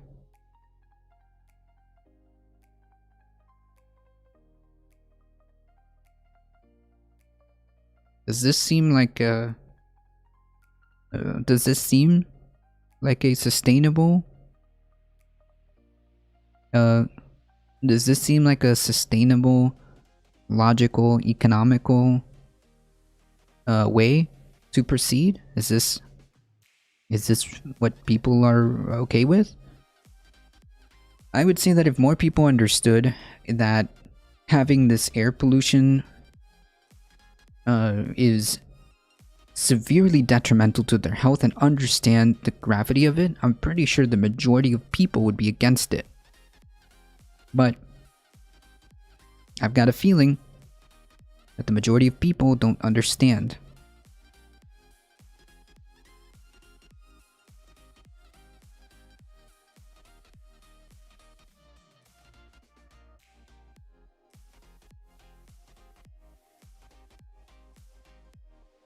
Is this how we want to continue?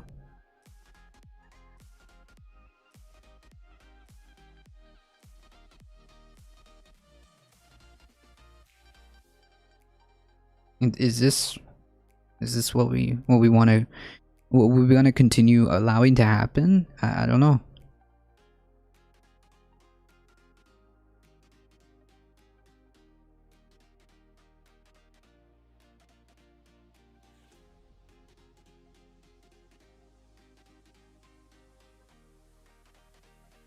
Alright folks, I'm going to take a quick break, and we will be right back. We've got a few more articles to go through. Let me see here.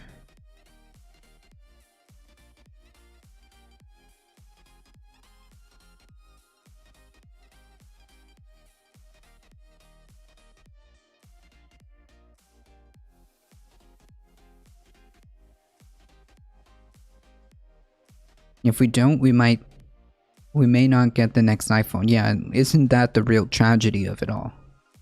Isn't that the real tragedy of it all? Right?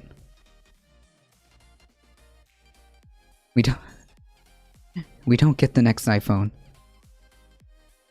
Alright folks, quick break. Quick break, and I'll also put the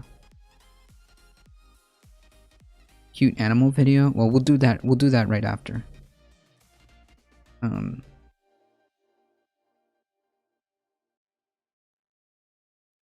We'll do that right after the break.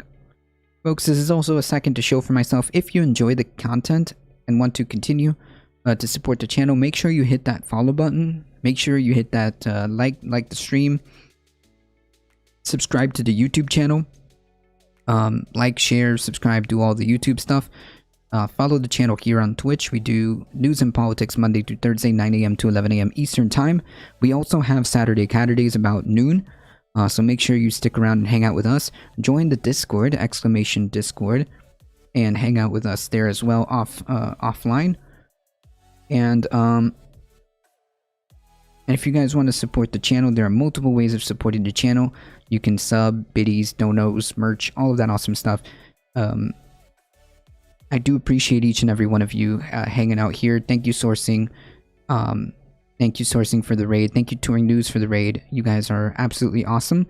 Thank you, guys. I appreciate all of your support. And I'll be right back.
Okay.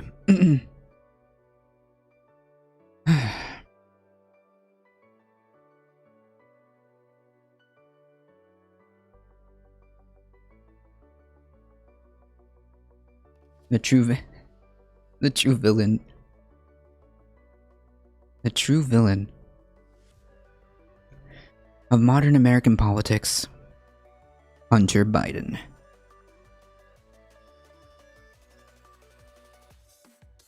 So it seems like things are escalating for the Trump organization.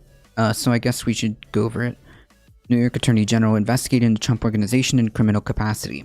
The Office of New York Attorney General Letitia James, which has for 2 years been conducting a civil probe into the Trump organization, is now looking into the company in a criminal capacity.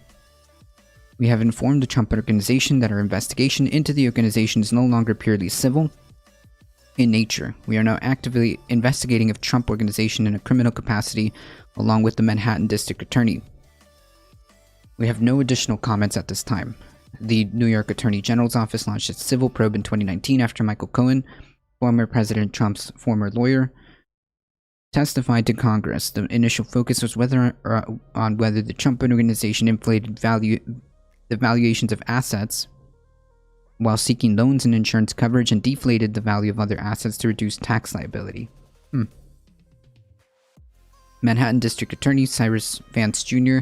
has separately been pursuing a criminal investigation since 2008 after and initially targeted hush money payments made by Cohen during the 2016 presidential campaign to adult film star Stormy Daniels. Vance's office has since indicted in court filings, and the investigation has widened to look at possible crimes wide-ranging as fraud and tax evasion. I mean, it doesn't take much to say that it's quite probable that this guy has been committing tax fraud and tax evasion long before his presidency.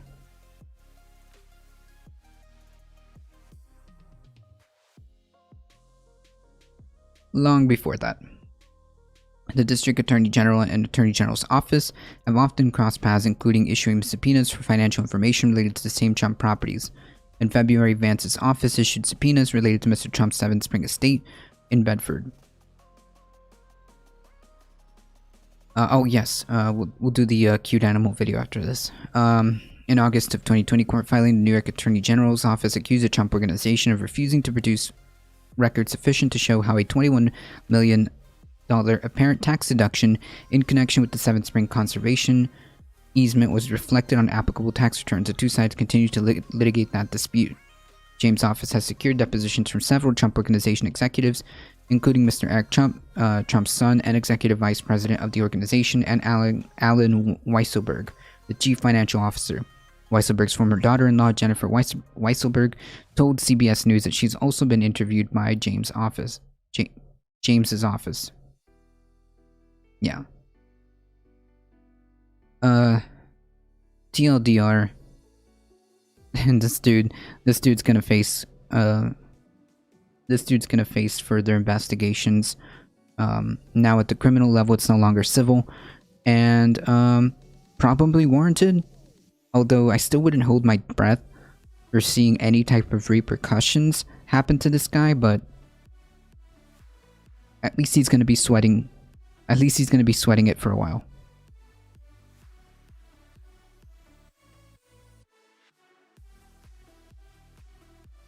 But I was thinking, I'm sure I did not start looking up toilet paper colored pencils. What? That's a sponsored ad. Cute animal video. Yes, let's do that.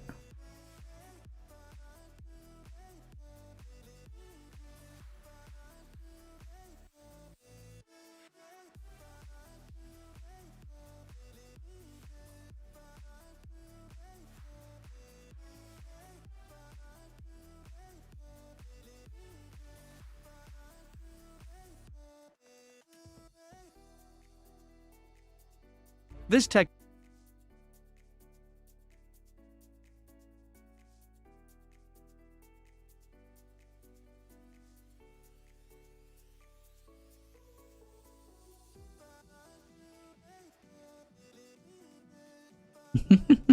Okay, I think we got one. Folks.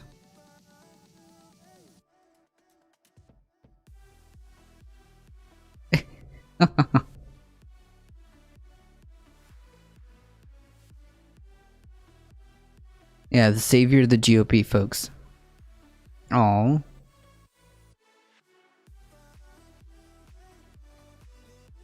That's so cute.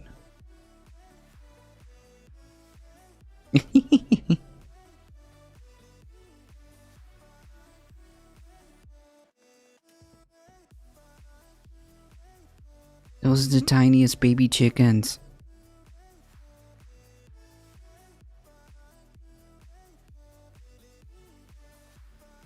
Sassy corgi. Sassy corgi is sassy.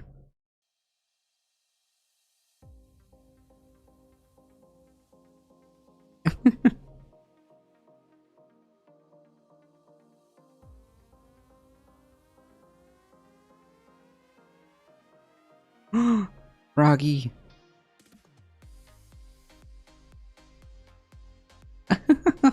That's so cute. That is so cute.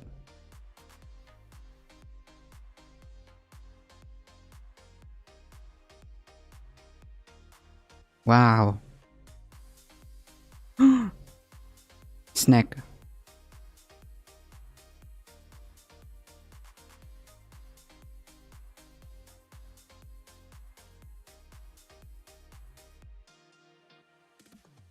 Oh, that is so cool. I want to wear it as live jewelry. Oh no! Careful, little dude.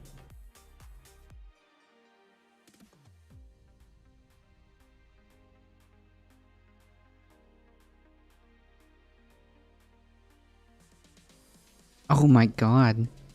That is the tiniest little dog I've ever seen. It's inside. Is that a pet owl? Yeah, it's probably an owl that couldn't be put back in the wild, so sometimes they'll just remain as pets.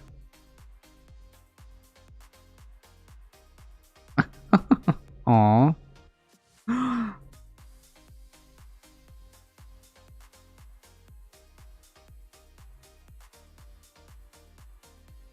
That is the tiniest little dude.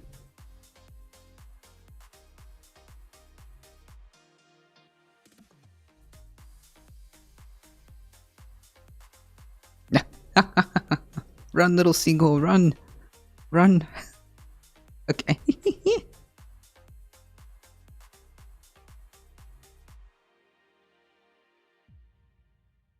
Is that an alpaca? Or a llama? Oh yeah, I've seen these guys before. Oh!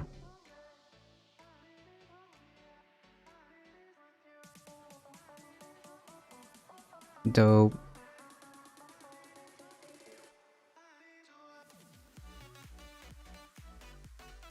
Is he gonna go inside the bowl? There we go.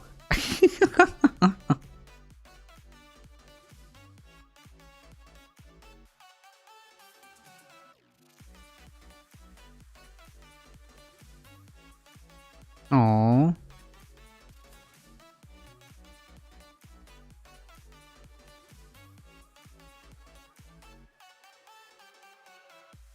Hey, give your friend some.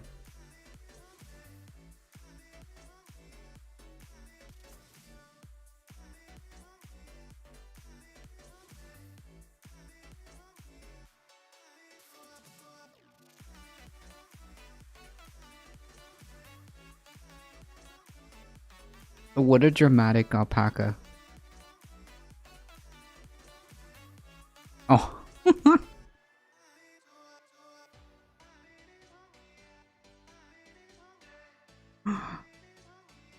Hedgehog. Hedgehog. Are you trying to tell me something?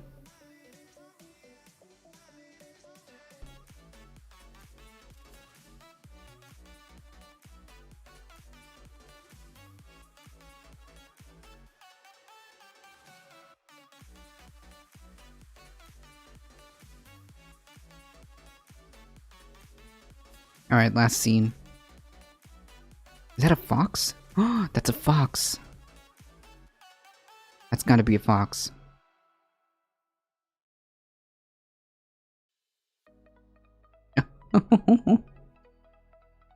You got this, little chameleon dude. You got this. There you go.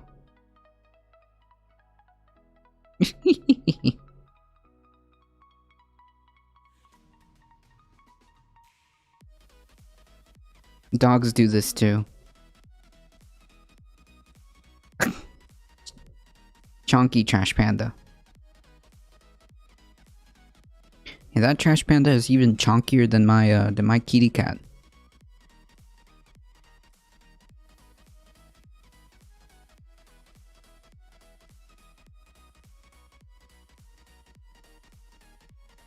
That's not good.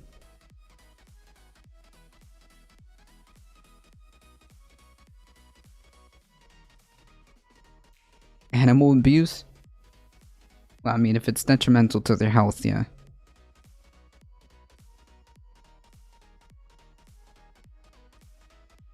It depends on the reason why they're chonky.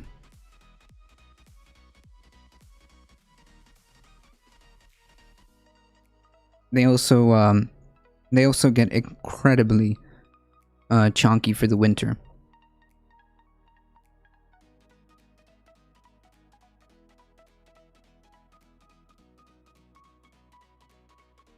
Alright, folks. Yeah, it could also be overfeeding.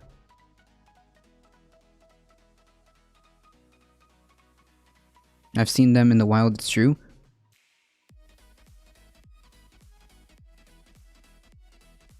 Any label that can be labeled as chonky generally is animal abuse from overfeeding and poor diet. True, depending on the reason for that, yes.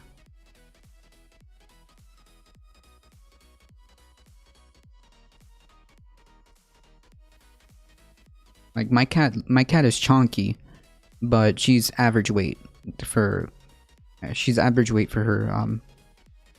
for a cat, which is like 10, 11 pounds.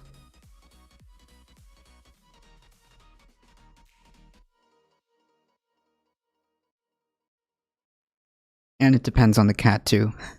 It depends on the cat too, because Bree's cat is huge. Bree's cat, Pip, Bree's cat is almost 20 pounds. And he is huge. So it just depends on the cat.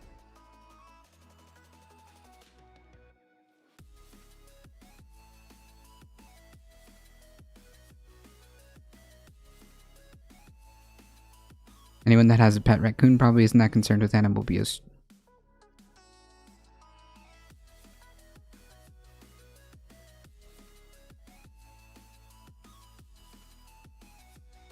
Wait, what does that mean?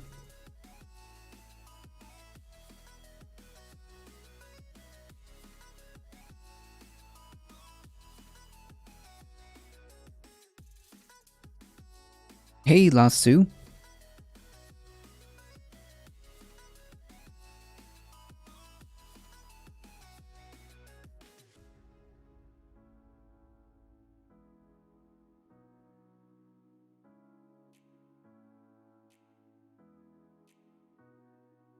If that is the case, I mean, yeah. Trash pandas, raccoons are not pets. That is true. Unless you're keeping them for, like, rehabilitative purposes because they can't be reintroduced to the wild, they should just be let. They should just be free.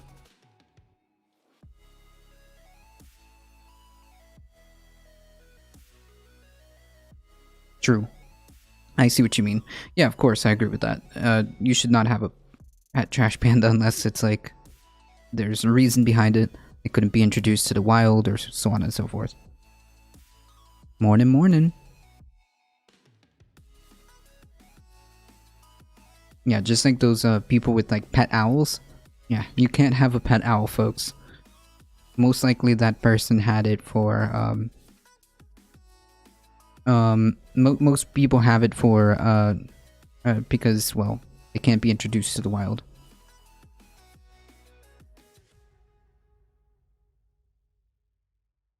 What's your opinion on foxes? I think that, like, if you get like a rescue fox, like a fox that just can't go back to the wild because they've been kept in like because they've been kept in fox farms and they have like nowhere to go, then yeah, I mean, as long as you're willing and knowledgeable, then, because there are a lot of foxes that get you know, mistreated because they're like kept for fur farms. If you had like if you had space for it, and you are offered like a rescue that can't be introduced into the wild, I'd be in favor of that. Yeah, that's true. Oh no, definitely, Darknet. They would have to be outside, 100%. They would have to be outside.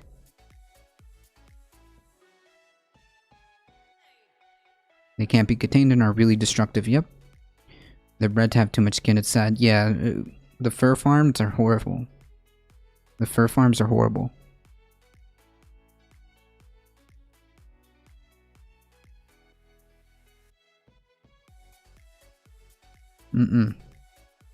Yeah, it is sad. It is sad, but like again, I wouldn't necessarily be against it if you're like trying to keep a rescue and you have the space and willingness and knowledge. Then yeah, you can. At that point, you can only do what you can to make the rest of its life as good as possible, right? Because if they can't be introduced to the wild, I mean, all you can do is try to take care of it. Instead of like throwing it out into the wild for it to die if it can't be reintroduced.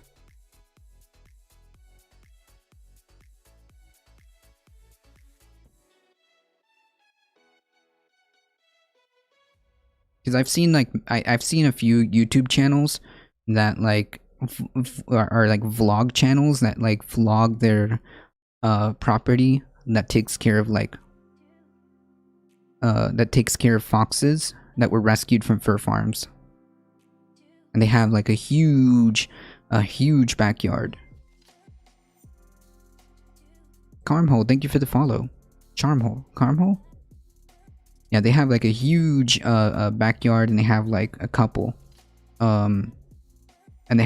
of rescue foxes.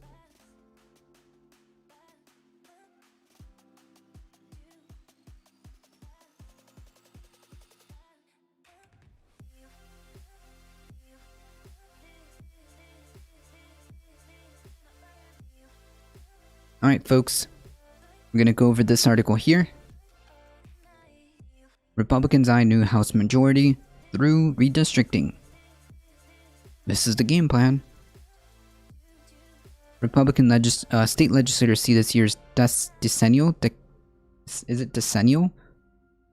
redistricting process as a prime opportunity to gain House seats next year in next year's midterm, with some believing those gains alone can help the GOP take back the majority. If this happens, this is complete and utter failure of the Democratic Party's strategy, right?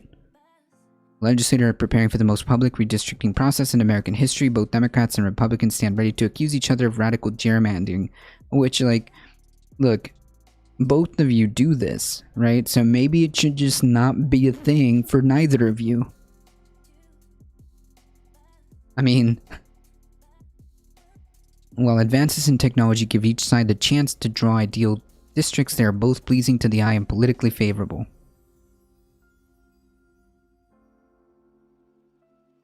Republicans start with an advantage. Their party will hold complete power over the redistricting process in 20 states that collectively send 188 members to the House, including Nebraska's ostensibly nonpartisan state Senate, which is in practice run by Republicans. Wait. Nonpartisan state Senate, but also run by one party. Hold on. Wait. That's not fair. You're assuming their strategy is to win. True.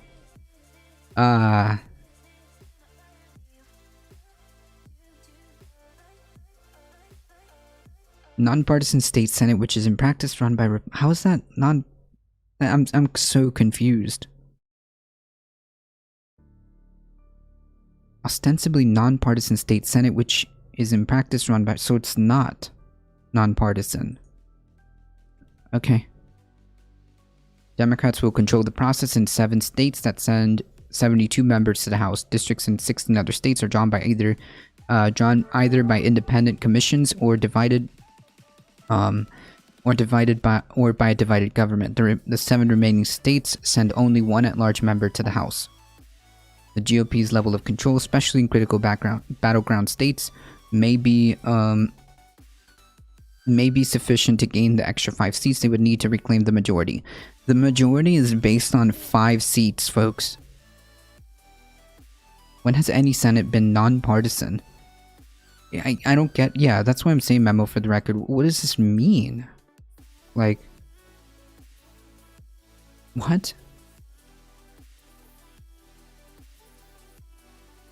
Yeah, so the redistricting alone, like, it gives the possibility for a House or Senate, well, I don't know if gerrymandering follows with Senate, but the House to flip.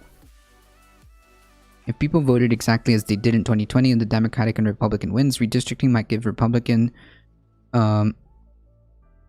might give Republicans enough advantage to retake the House, but it depends on so much details. I don't know.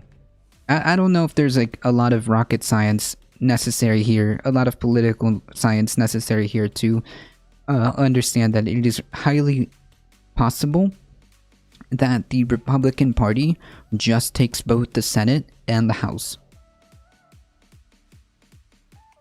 There's one problem for Republicans compared to a decade ago when round of redistricting helped the GOP lock in gains. The number of places where Republicans can draw a partisan advantage is considerably smaller than 2011. Why are we comparing 2011? What does this have to do with... Okay. He estimated... Oh, it's because it's a once every 10 years. Gotcha. He estimated that the advantage Republicans hold over Democrats is roughly half as substantial as it was a decade ago when Republican-led legislators drew maps and let them control the House for 8 years. A decade ago, Republican-drawn maps gave the GOP major majorities in delegations from states like Ohio, Michigan, Virginia, Wisconsin, and Pennsylvania. Ohio, Michigan, and Virginia will draw lines this year through commissions, while Wisconsin Governor Tony Evers and Pennsylvania Governor Tom Wolf hold the power to veto the Republican-led legislators' maps if negotiations break down. The structure is explicitly partisan. Yeah, like I don't get it. There's no such thing as nonpartisan Senate. Today, Republicans hold full control in states like Arkansas, Indiana, Missouri, Mississippi, Oklahoma, South Carolina, Tennessee, and Utah. Collectively, those 8 states send 50 representatives to Congress. Only 8 of them are Democrats, and those 8 are almost all represent heavily minority districts that cannot be broken up. Top Republicans are warning they cannot view the redistricting process as a panacea. I forgot how that one's pronounced. Panacea that delivers them a majority. Although, however, I don't know. I think that this alone, the gerrymandering alone, would be able to just flip the House.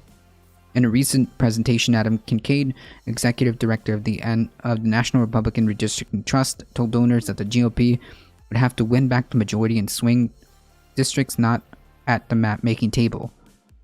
I have a question. Why do all of these like political parties, like mainly the the 2 political parties, the Republican and Democratic parties, when they talk about strategies, when they talk about strategies and talk about policy, explain to me why. This is rhetorical. Explain to me why they have like meetings with donors instead of just, I don't know, asking constituents as to what type of policies are favorable, what type of policies would they want enacted.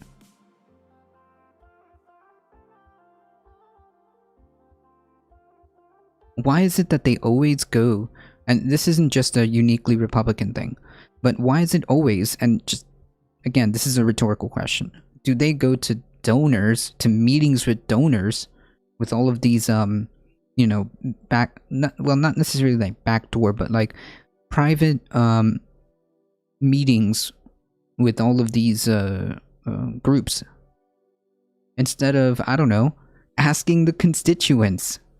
I know that might be a radical idea, but maybe if you're attempting to represent the people, you might want to ask them first what the heck they want. A solution or remedy for all difficulties or diseases. Gotcha.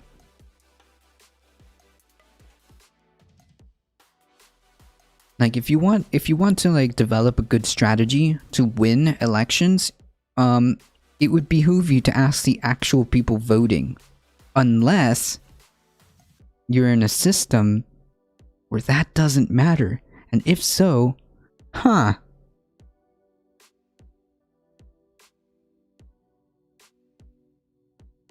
people have this conception that we're at 213. If we pick up 5 seats through the redistricting, we win the House. That's not how it works. Neither party is going to draw 218 safe seats for themselves. We'll gain in redistricting, but we will have to win competitive races to win the House. Democrats who have suffered lasting political defeats in the redistricting process a decade ago also believe the GOP's advantage has narrowed, but they caution it's still sufficient in big states to put the majority at risk. Yeah, the majority of 5 seats. Democrats are nervously watching Texas, Florida, Georgia, and North Carolina, states that will send 92 members to the next Congress, where Republicans hold complete control of the process. So Yeah, I stated this before. Like, you need in terms of like Florida, the Democratic Party, it needs to focus on these like local on the ground elections. For this exact reason. All right, I don't know if they're gonna knock out DeSantis. I doubt it. I mean, they could try, but the real effort should be attempting to gain majorities in their state legislature and Senate. Just saying. I mean, in Florida. If they draw extremely gerrymanders, by our estimation, they could pick up 11 seats, which they wouldn't otherwise have with fair maps, said Patrick Rodenbush, who heads the communications for the National Democratic Redistricting Committee, a group helmed by former Attorney General Eric Holder. Democrats are similarly boxed in the states they control. The party has already drawn substantially favorable maps in states like Illinois, Nevada, New Mexico, and Oregon. No Republicans hold seats in Massachusetts, Democrats' lone state where they can target more than just one Republican. Incumbent is in New York, where they already hold 19 out of the 27 House seats.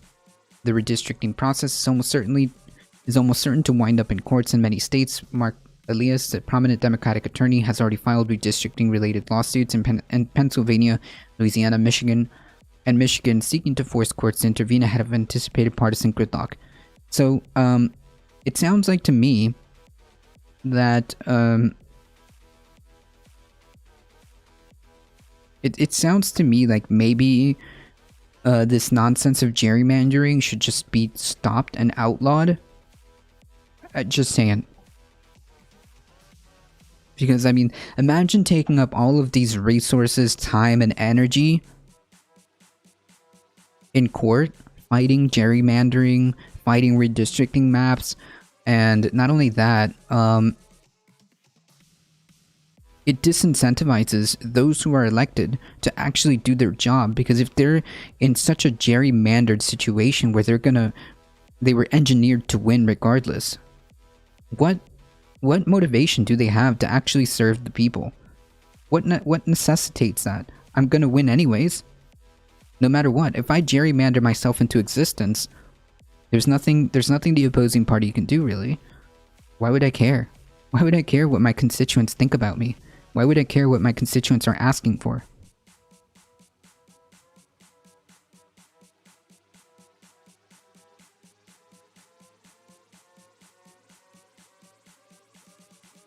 Just saying.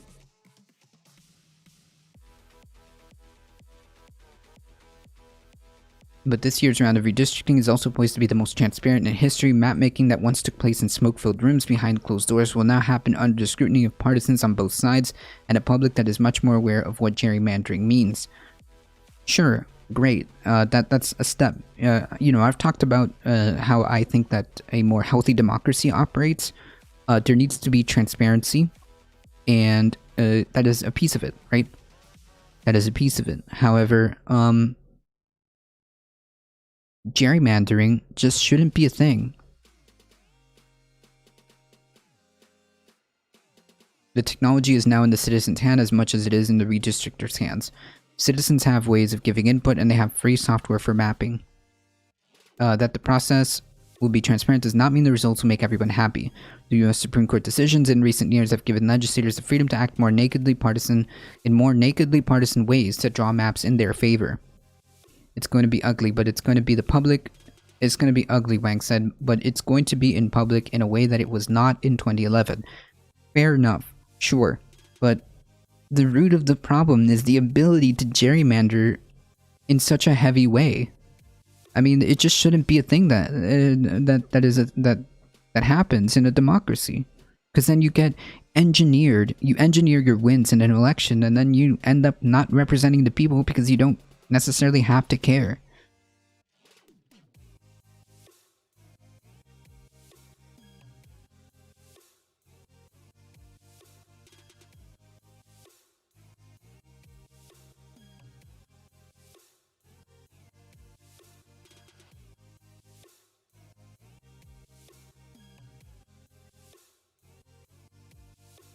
That being said, considering that it is going to be transparent, I highly suggest you pay attention to these things.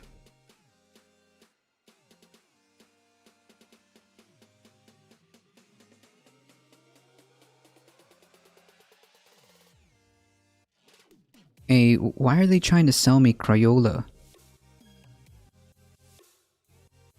Why are they trying to sell me Crayola? Hey, new good official, how's it going?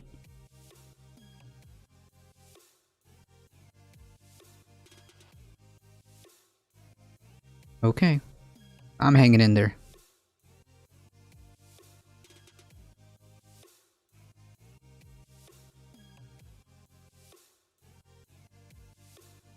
I've got the most simple solution to the Democrats' problem, the Democratic Party's problems, okay? Number one, listen to the people. If you want to mount a sufficient defensive strategy, if you want to mount a successful defensive strategy, listen to the people, get their input. Okay, get their input and follow policies based on what people want. Okay? I'm gonna finish Boy Meets World today. Nice. Season 5. Nice. I've actually never seen that. And number 2, they need to start providing serious, palpable results to improve the material conditions of people. Should they fail to do this, they are going to be swept. It's already bad enough that this gerrymandering is going to tip scales in the Republican Party side. It's bad enough that they're not doing anything necessarily. I think they are also focusing. They're focusing, or they're losing ground, I should say, in the sake of bipartisanship, when the other party doesn't even remotely return that favor, right? The other party doesn't even remotely return that favor, and they're losing ground for the sake of bipartisanship, which isn't producing results. It's just stonewalling any effective legislation that could potentially help people. Again, as sourcing support just pointed out, that's based on the assumption they want to win. That's based on the assumption they want to win. Alright folks, unfortunately that is all the time I have today. I do have to get going. I appreciate each and every one of you for hanging out here. He hardly knows her. I want to thank each and every one of you for hanging out here. Thank you guys. Thank you for all the new follows. Thank you for the biddies. Thank you for the raids, sourcing support, touring news. You have a good day. Thank you for stopping by. Alio with the biddies, Heat 420 with the biddies. I appreciate all of your support, guys. You guys are what makes this channel go. If you guys want to continue the support, make sure you hit that follow button. Make sure you do the YouTube's subscribe, follow, like, share, all of that stuff. Spread the word far and wide that this is the chillest place to be for news and politics in the AM. I appreciate all of you guys. Thank you guys so much. I can't express my gratitude. Thank you. No, thank you guys for being here. Wait, what? No. Thank you guys for being here. Thank you, Heat. I appreciate all of your support. As always, we'll be back tomorrow, Monday through Thursday, 9 a.m. to 11 a.m. Eastern Time, doing the news and politics in the AM. And don't forget, Saturday Saturday, exclamation Discord for joining the Discord for offline hangouts. And as always, please stay safe. Please take care of each other. I love you all, and I hope to see you guys in the next stream. See ya! Alright. Stay with me, folks. You have a good day, Elio. Alright, folks, we're heading out to Ben's channel. Make sure you get them the A Difficult Truth Love. We're heading out in 5, 4, 3, 2, 1. Here we go.